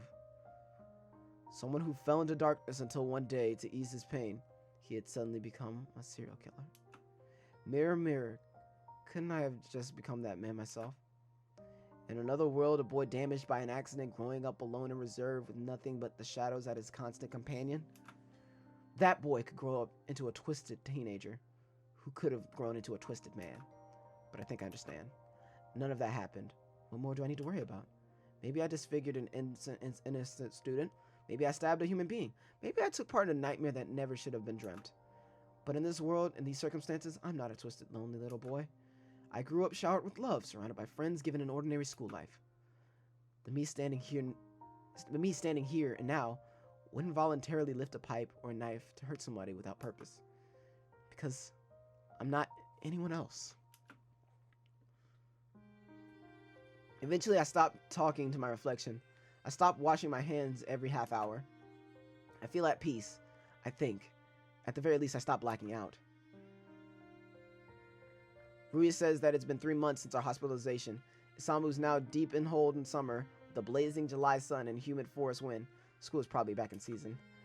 It doesn't stop us from receiving gifts, cards, letters, candy. Rui gets swamped by them, of course.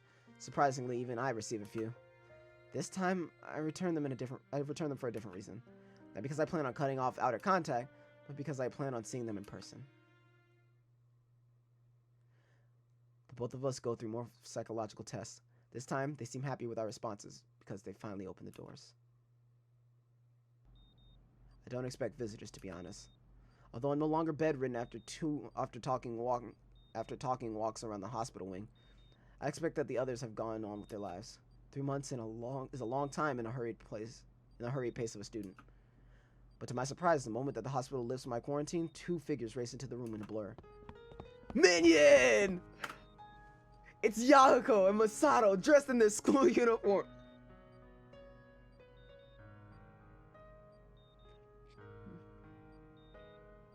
It's Yahiko and Masato dressed in their school uniforms. They're practically bursting with energy. That was almost a tear of happiness. God damn it. Ah! Fuck. God damn it, Sakai Projects! Damn it! It's Yahiko and Masato bursting into the energy. For some reason, seeing them brings tears to my eyes. Damn near same here. Embarrassed, I turn away. Dude, the past 3 months have felt like forever. I can't believe that this happened. I guess I can't still remember.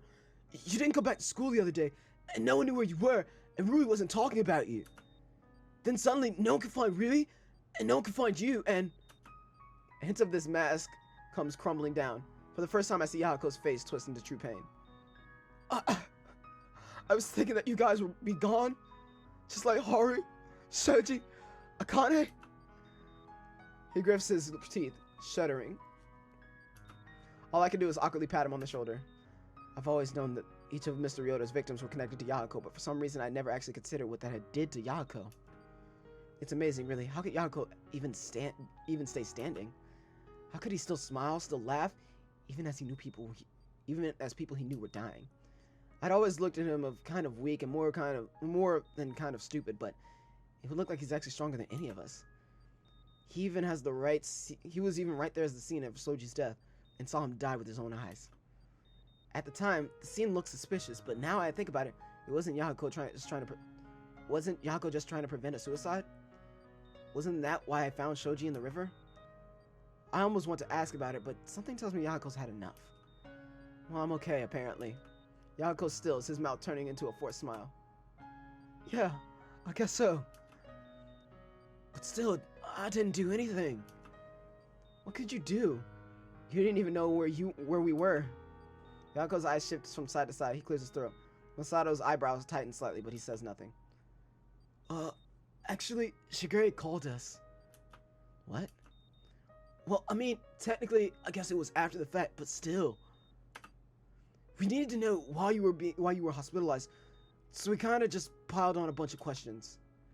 She explained everything, the cases, your investigations.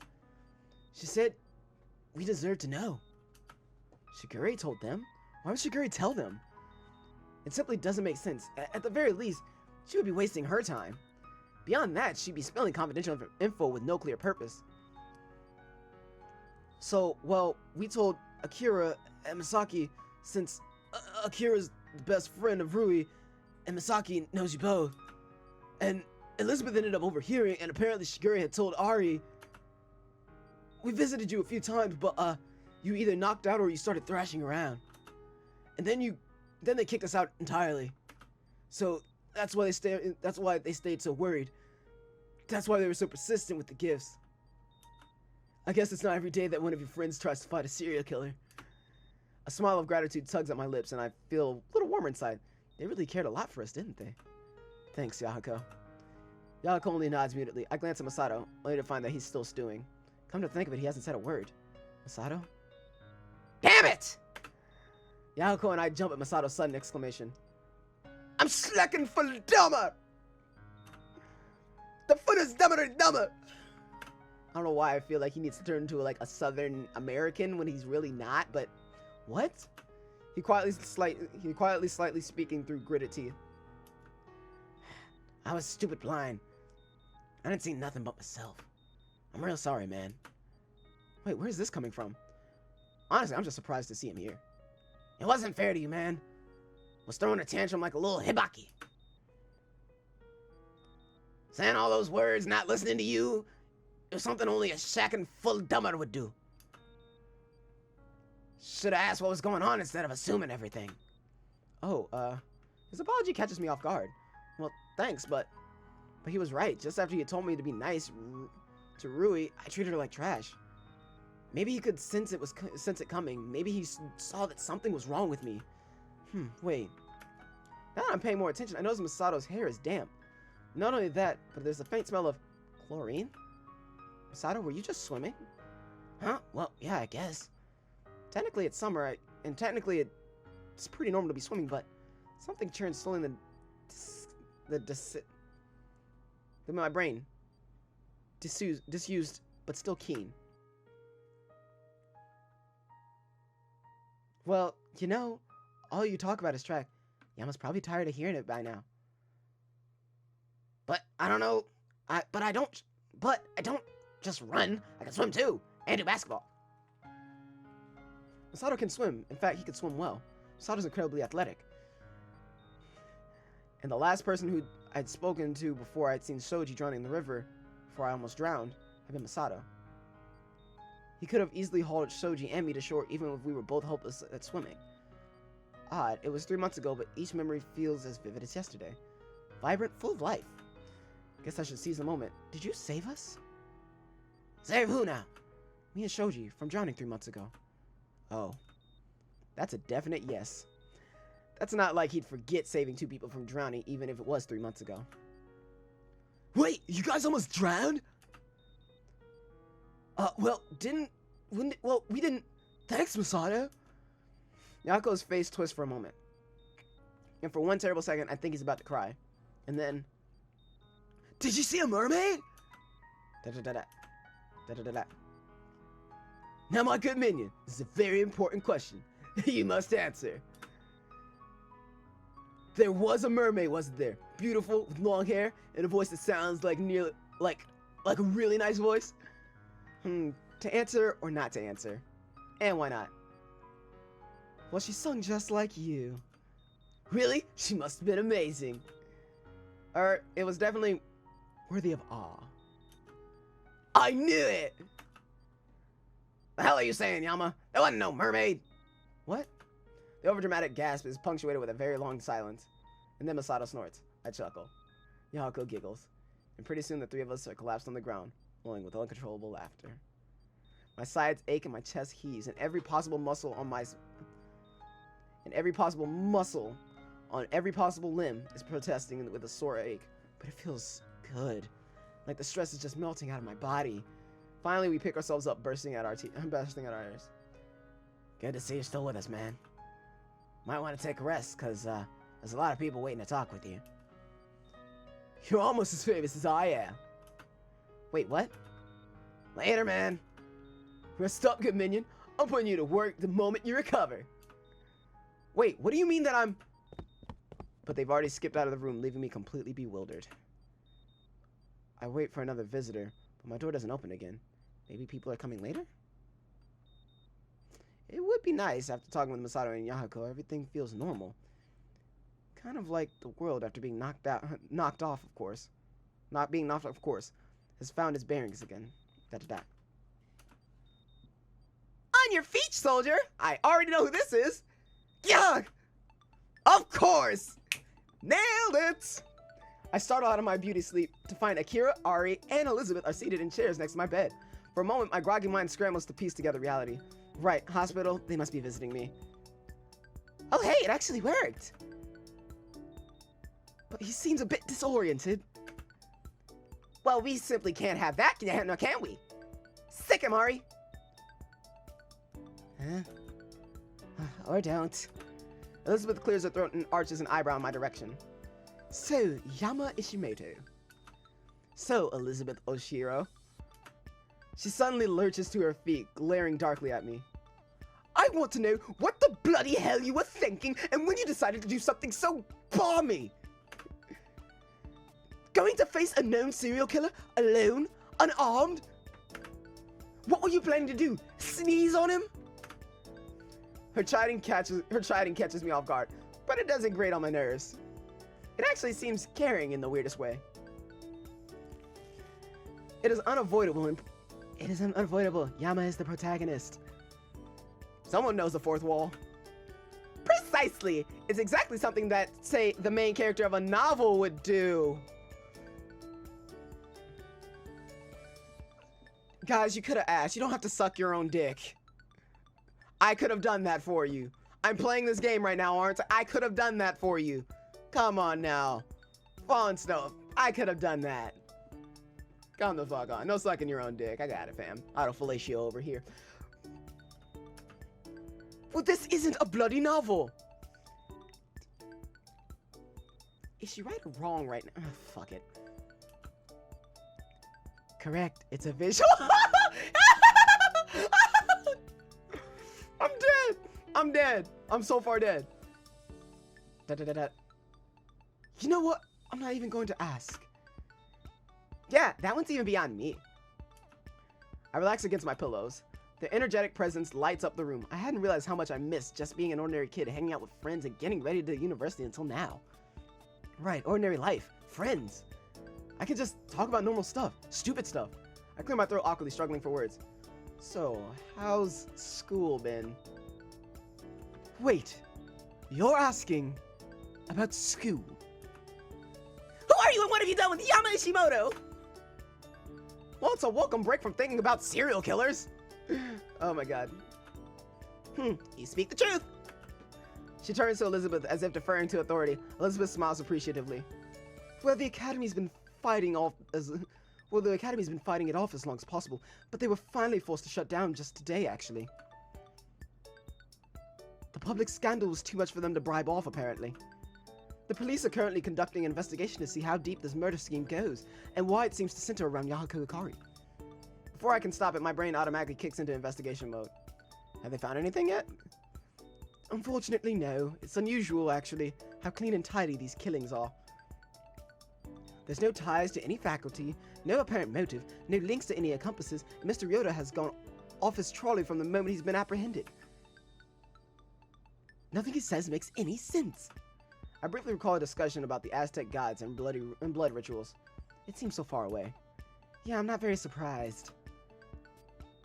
But why could he mask his insanity so well while he was an adore manager? It was practically a personality change. Hey, Elizabeth, Yama's supposed to be resting from that.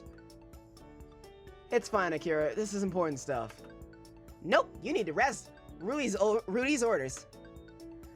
I can rest as much as I want later. Isn't the academy closed? Actually, there's an interesting story behind that, too.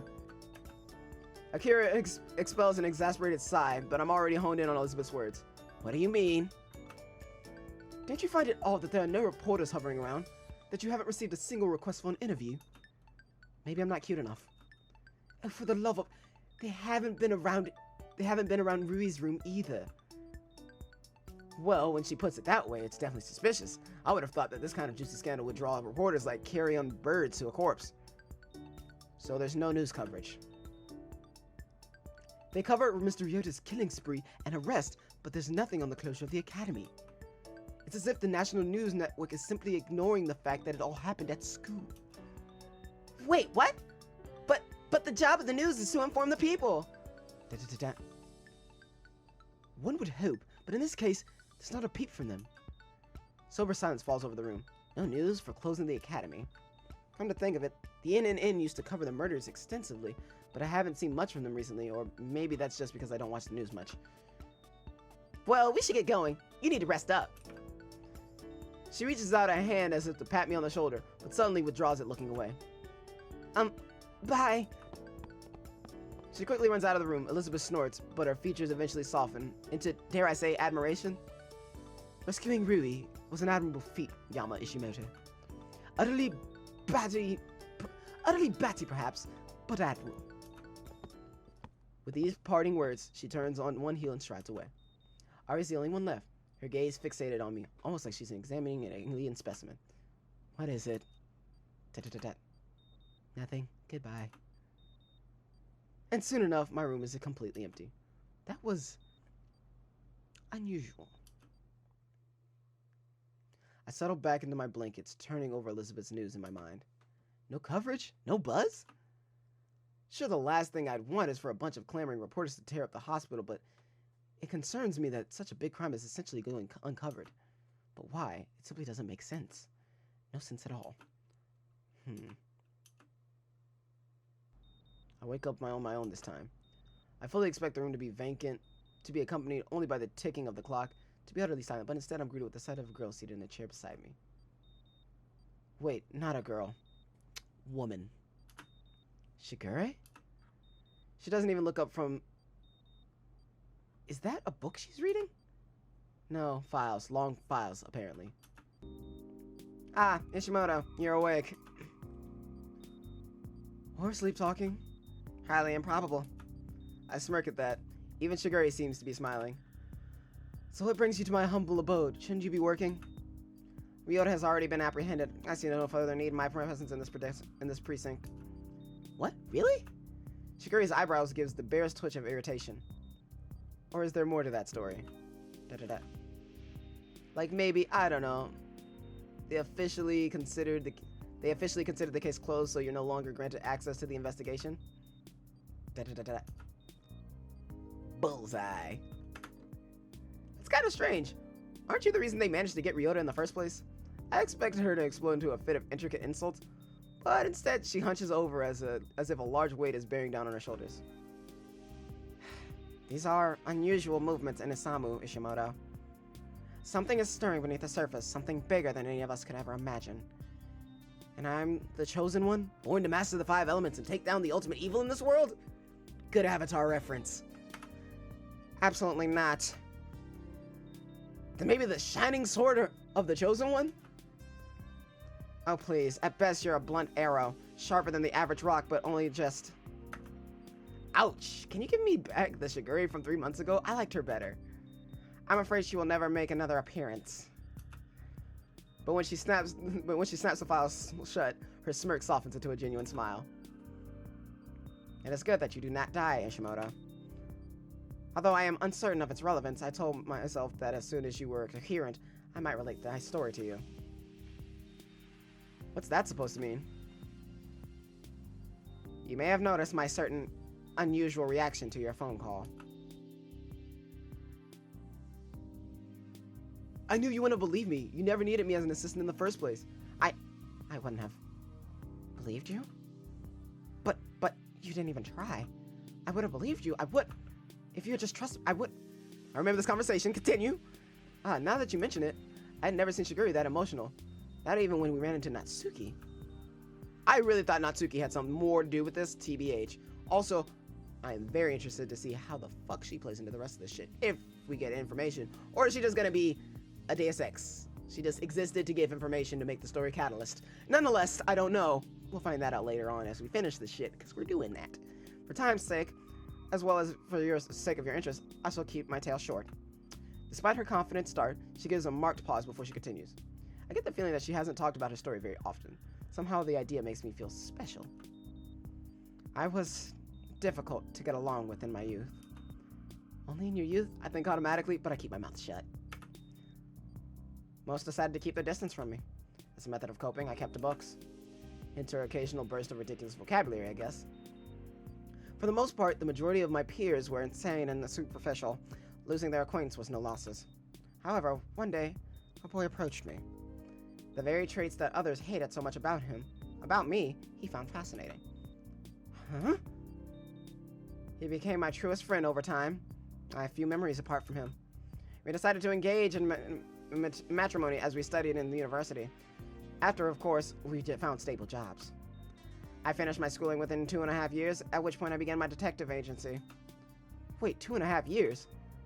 That sounds crazy. She must have taken max units, enrolled in classes over interim, studied without breaks.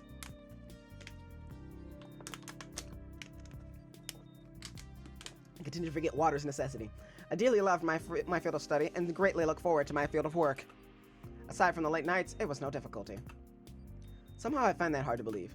At any rate, one of my first cases was to work in conjunction with the police. There was particularly vicious triple murder closely related to the families of the betrothed. He put forward a suspect. I believed his mind to be clouded by emotion and disregarded it. So he left and found another detective. I winced at the idea. That really must have hurt her pride. Shiguri noticed my reaction and raises an eyebrow. It was a sore betrayal, Ishimoto. My pride was not only the only aspect in pain. It may be akin to Rui losing trust in you, even though you thought that she, of all people, would continue to support you. Just the thought sends me reeling. I quickly decide not to consider it again. The suspect that my betrothed put forward was eventually, as I suspected, found to be innocent. Except, no sooner after receiving his verdict, the alleged innocent man tracked my betrothed's residence and, she pauses. The edges of her expression crumple, but she's holding strong. There was another murder that day, one I could not handle. Oh. All I wished for was to take back my actions. I wished that he had believed in me, and that I had believed in him. So when I had run around by myself, when I planned by facing Ryota by my own initiative, no wonder she was so panicked. A repeat in history, a sickening time loop. Shiguri doesn't deserve that. I raced over that period, but fuck it. Thank you for telling me. She only shrugs wordlessly. It may help your resolve when it comes to Rui. Learn from my mistakes, Ishimoto. This is my greatest instruction. What do you mean? What does that have to do with Rui? Leave no regrets. That is all I mean. No regrets? Is she telling me to start dating Rui just like everyone else? The thought seems odd, kind of trivial. Maybe the past 3 months contribute to that. Shiguri notes my uneasy expression and stands to her feet somewhat abruptly. Regardless, there are other matters I must see to, but you have earned a well-deserved rest, as well as this. She extends a flat white envelope to me, stamped with pay stub? Wait, what's this? Your pay. I dare say, it's deserved. But you never said you'd pay me. I mentioned it multiple times, actually. You simply did not listen. She pauses. She pushes the envelope in my hand. My fingers numbly accept it. Wow, thanks. It's unexpectedly generous of her. Farewell, Ishimoto. Rest up. She whisks out of the room, leaving me with the envelope. Well, I'd never thought that she'd actually pay me. She didn't seem like the type. Hesitantly, I tear the envelope open and unfold the sheet of paper. Inside is an official-looking invoice, 3 printed lines, accompanied by a scribbled note.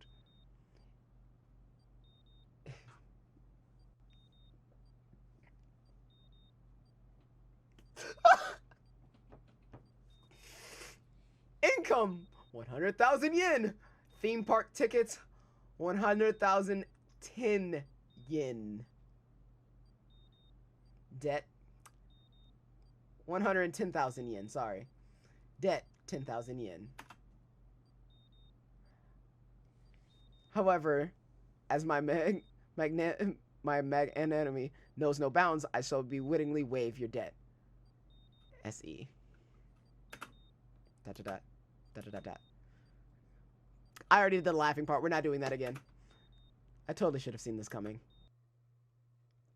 Very well, Ishiyama. Let us depart. Really? And you're paying for everyone? Oh yes, with your future wages. I should have known something was up the moment Shigure started complimenting me. Nevertheless, I'm chuckling to myself, even as I slip the pay stub back into the envelope. That's definitely more like Shigure. Still grinning, I settle back in for some more sleep. I note with satisfaction that the heaviness in my limbs is much less substantial than before. I love the story and all, but I'm starting to get to the point where I'm like, I just need an ending now. I wait to a soft knock at the door. Huh? Someone actually knocked? Who'd have thought? Come in. Forgot, Misaki, we didn't talk to her yet. Shit, okay. More story. This time, it's Misaki who slips through the door. She wordlessly walks over to my side and embraces me. I stiffen awkwardly at her touch. Mickey? I'm so glad you're okay, Yama. When I heard they were allowing visitors, I rushed here as soon as I could. I was starting to think I would never see you again. She drops off into silence for a moment. I feel her fingers clutch at my hospital gown. Komasato told me about the investigation and your involvement with the case. Yeah, sorry for not telling you. You didn't have to. I just wanted to say that you did well, Yama. The simple words make my throat swell. Before I can respond, she releases me, settling into the chair nearest my bed. I immediately take note of the stress weighing on her features. She looks a lot more tired than I remember. Something wrong? It's just something about the case still worries me.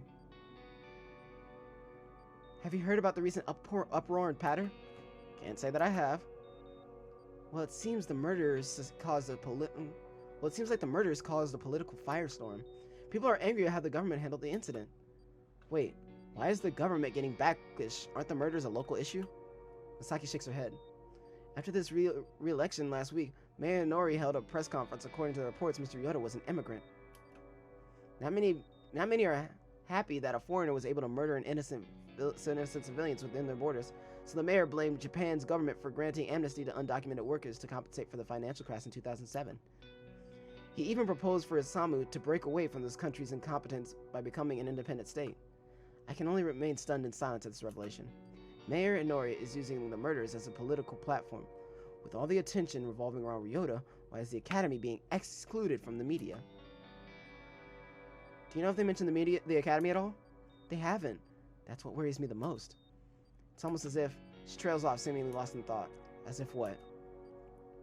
As if they were trying to as if someone were attempting to cover up the school's involvement. A cover-up. I know it's a bit of a stretch, but listen to this. She retrieves her phone from her pocket. Remember how the Academy has quite a few sponsors? Isn't that why it's so prestigious, you know, career day and all?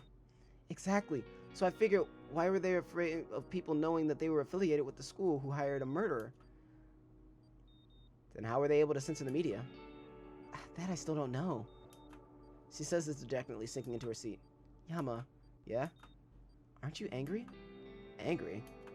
Mr. Yoda? At the media? At the fate? You didn't deserve any of this. You had already gone through so much. And yet it happened anyway. She clenches her fist, an uncharacteristic shadow unveiling across her face. Maybe she's right. Maybe I should be angrier. But all I feel right now is just relief. Everyone's safe. That's all that matters to me. I see. She expels a heavy sigh. Seeing this and distraught, it's a little unsettling to say the least. I guess these past few months haven't been easy on anyone, even Misaki. I have to check a thing. I'm sorry. She shouldn't be fretting over entrance exams or modeling stints or social... Oh my. Okay. Okay. She shouldn't be fretting over entrance exams or modeling stints or social drama. Not over... She should be fretting over these things, not over friends almost being murdered. This somber thought prompts me to ask her about school. Since the academy's closed, do you know where you'll be transferring? No. She shifts in her eyes and tells me that she hasn't given it much thought. Have you been studying at least? Aren't the university entrance exams coming up soon?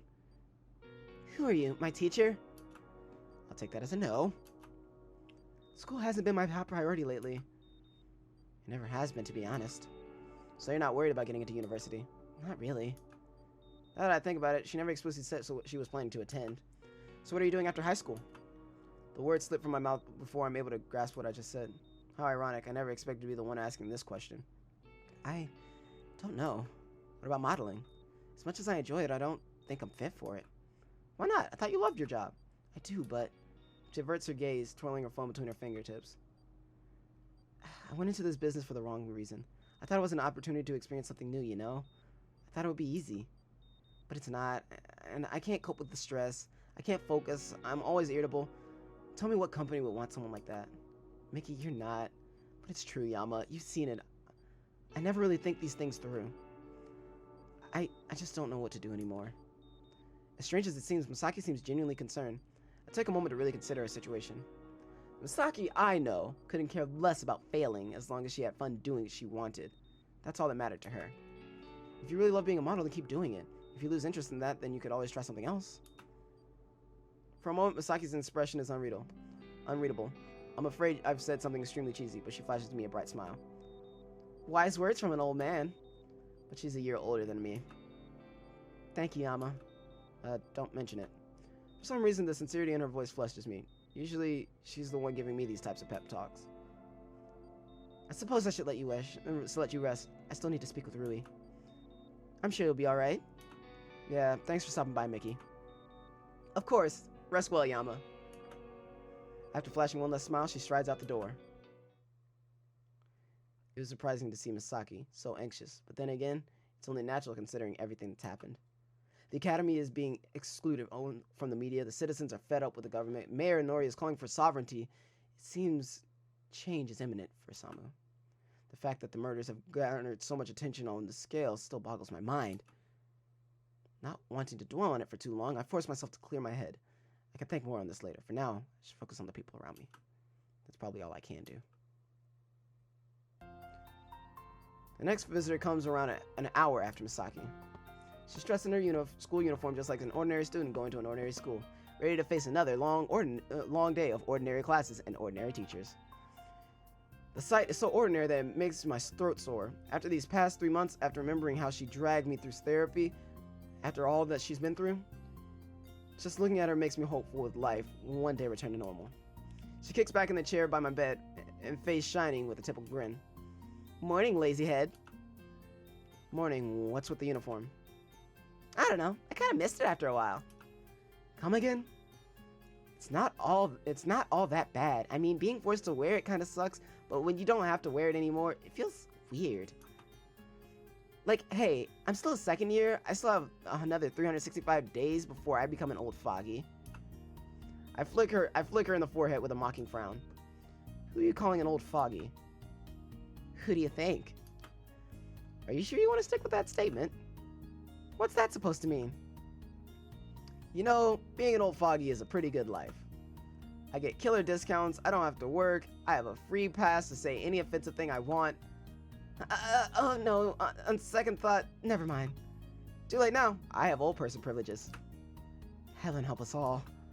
It's a little weird teasing each other like this after what we've been through, but I wouldn't have it any other way. You know, this would kind of function as an amazing segue to a different topic of conversation. Oh no, don't do it. Speaking of old foggies, how are your parents doing? I hate you. I know. She kicks my bed a little, but puttantly responds. Pullantly.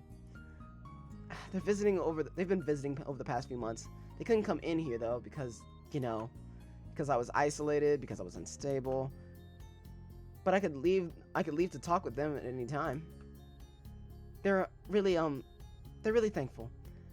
It'd be nice if you can come over for dinner sometime. They'd like to talk to you about something. Anytime. Sounds like we're both going back to Seto. Yeah, since school's closed, they want me to come back home. Probably tomorrow.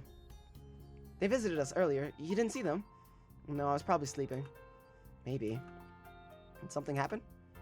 Oh, well, you know, Dad said something important happened at work. He probably got caught up in it as usual. Well, that makes sense. Rui bites her lip and meets my gaze. I really think that you should contact your parents. The air grows a little chilly. My fingers dig into the blankets. No need. The hospital probably already has. Okay. We sit in silence for another moment as Rui works to find words to say. Yama? But the door suddenly flies open and familiar faces pour into the room. Yako, Masato, Masaki, Akira, Elizabeth, and Ari all race to my bedside. Perfect timing, Akira. What's the female equivalent of a cock block? A cunt punt? No.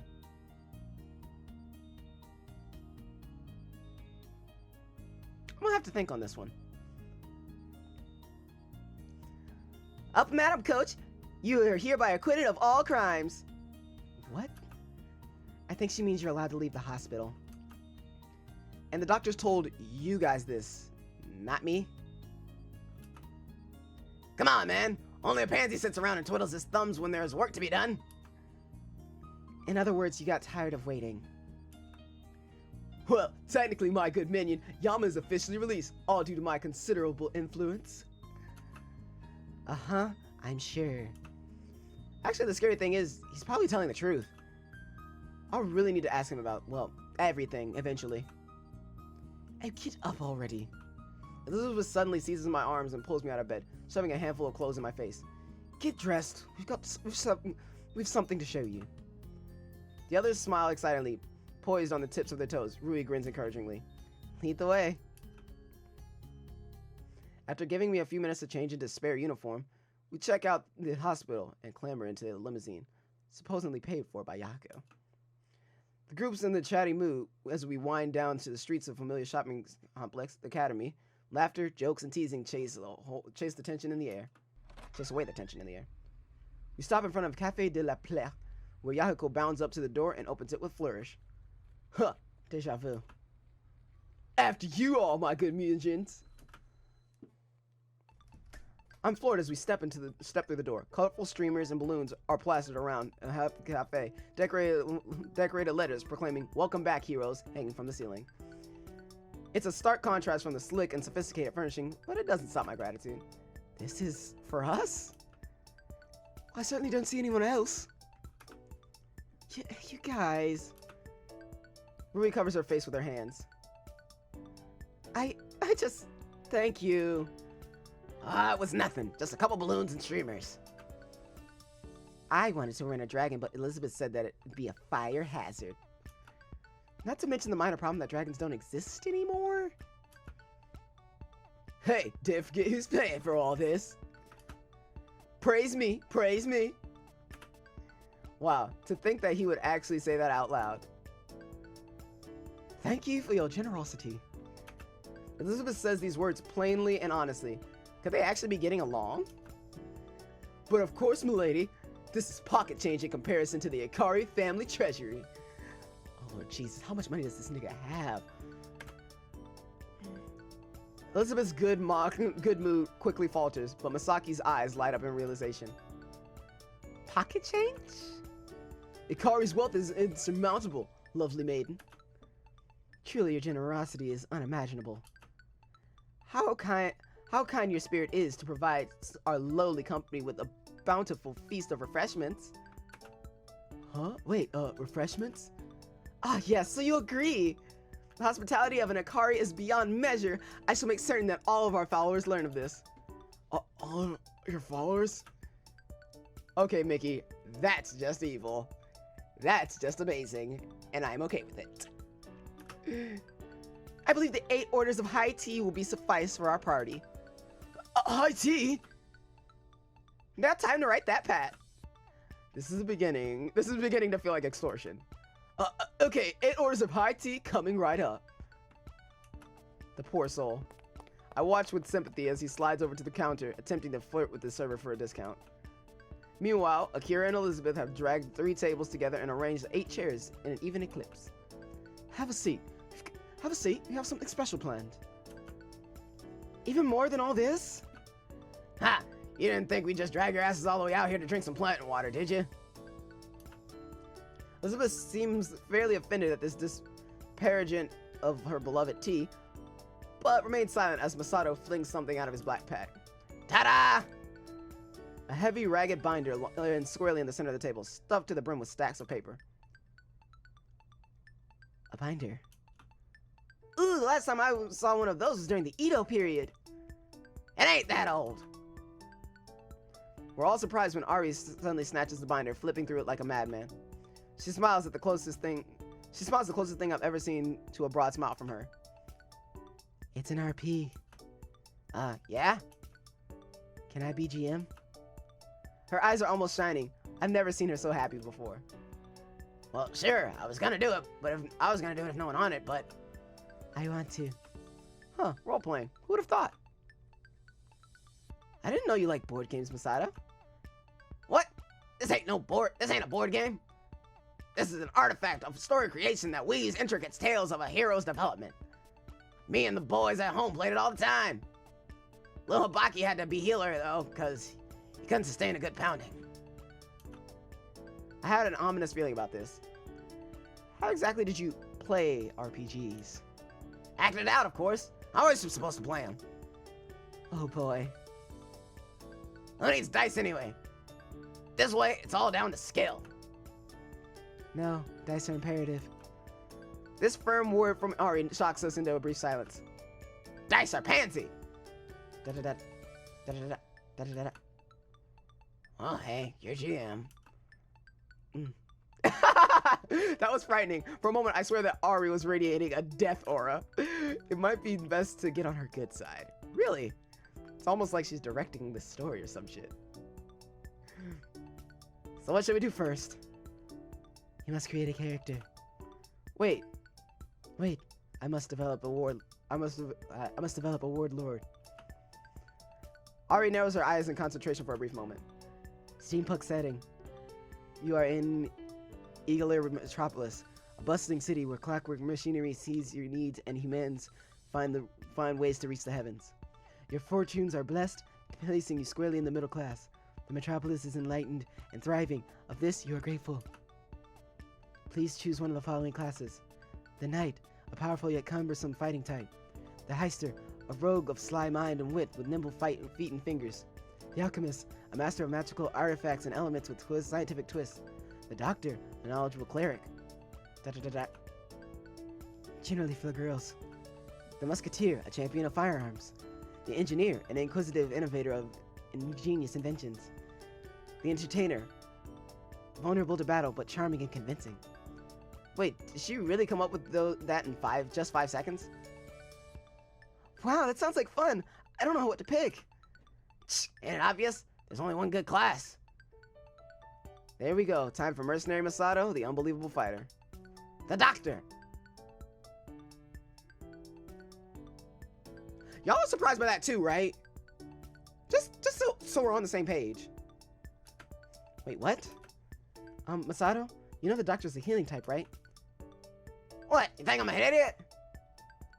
I've always wanted to be the cleric, but they always made me the fighter. Well, this is getting interesting. Very well, Masato. Doctor. She doesn't even seem fazed. As for me, I'll be Heister. Sounds exciting. I'll try my hand at the Musketeer. That fits with your aim. She whips in my direction, ready for a snappy comeback. But then I realized that. Then she realizes that I was complimenting her. Oh, thank you. Her aim was really impressive. I'll be the entertainer. I'll be an entertainer. Oh, so useless? You say that when you were in a foreign nation, and the only thing keeping us from chopping block are my liar skills. And entertaining could be really useful. Not that I'll say that out loud. So Doctor, Masato, Heister, Akira, Musketeer, Elizabeth, Entertainer, Rui, Yama, Masaki, and Yahiko remain. Yama, why don't you pick first? Sure. I'll review the list of classes in my head. Logically, we should probably all pick different classes so we're all a balanced group. That leaves me with Alchemist, the Engineer, or the Knight. Being a Knight sounds like I'll just have to do a lot of fighting. Being an Alchemist sounds really cliche. I guess I'll be an Engineer. What do they do exactly? Engineer stuff, of course. Yes, Sakura, so I gathered. In that case, I'll be a Knight. What? Not an Alchemist? Being an Alchemist sounds so boring. Knights are much more heroic and daring. Well, that's no surprise. Now to start. Whoa, hold up. Yako suddenly pops next to me, apparently done ordering the budget-breaking 8 high teas. Masato, my man, I thought we agreed that we didn't need to use pen and paper. We did? Without responding, Yako reaches down into his backpack and displays some things around the table. Merry Christmas, everyone. It isn't Christmas. Fucking hell. Ari! Yako's gifts are site codes, gleaming with the shininess of a newly released project. Where could Yako have gotten these? Technically, they're just prototypes, but they should work amazingly for all our purposes. As we fit the futuristic spectacles over eyes, Ari taps the table with impatience. Yako, you must pick a class. Class? Well, strategically speaking, you should pick the remaining class, which is the Alchemist. Your command is my wish, milady. That's not how that works. What's with the stairs? Am I supposed to come up with a name and a backstory and all that? What's with the stairs? Am I supposed to come up with a name and backstory and all that? Well, if you insist. I'm 0.0017 kilometers tall.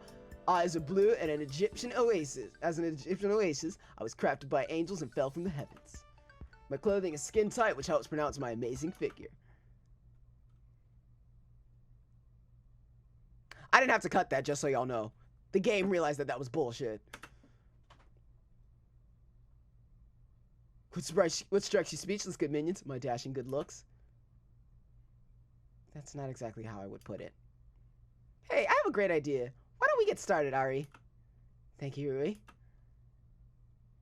That is not an idea at all. That is not an idea at all, but very well.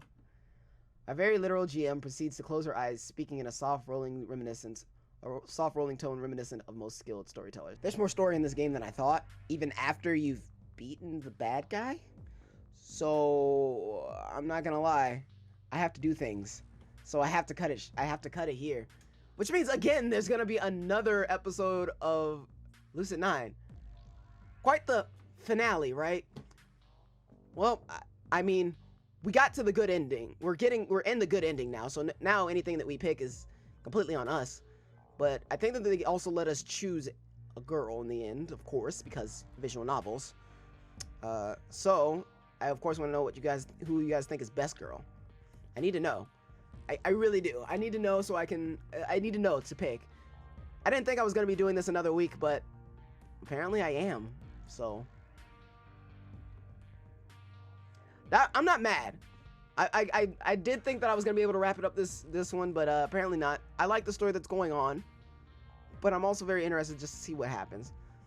Hopefully the next one won't be as crazy long, but you know what, guys? That's it for this episode of Lucid9 Storytime Saturday. This has been Perk. It's been real. It's been frustrating. It's been fun. It's been real frustrating and fun, but I will talk to you guys in the next one. Peace out.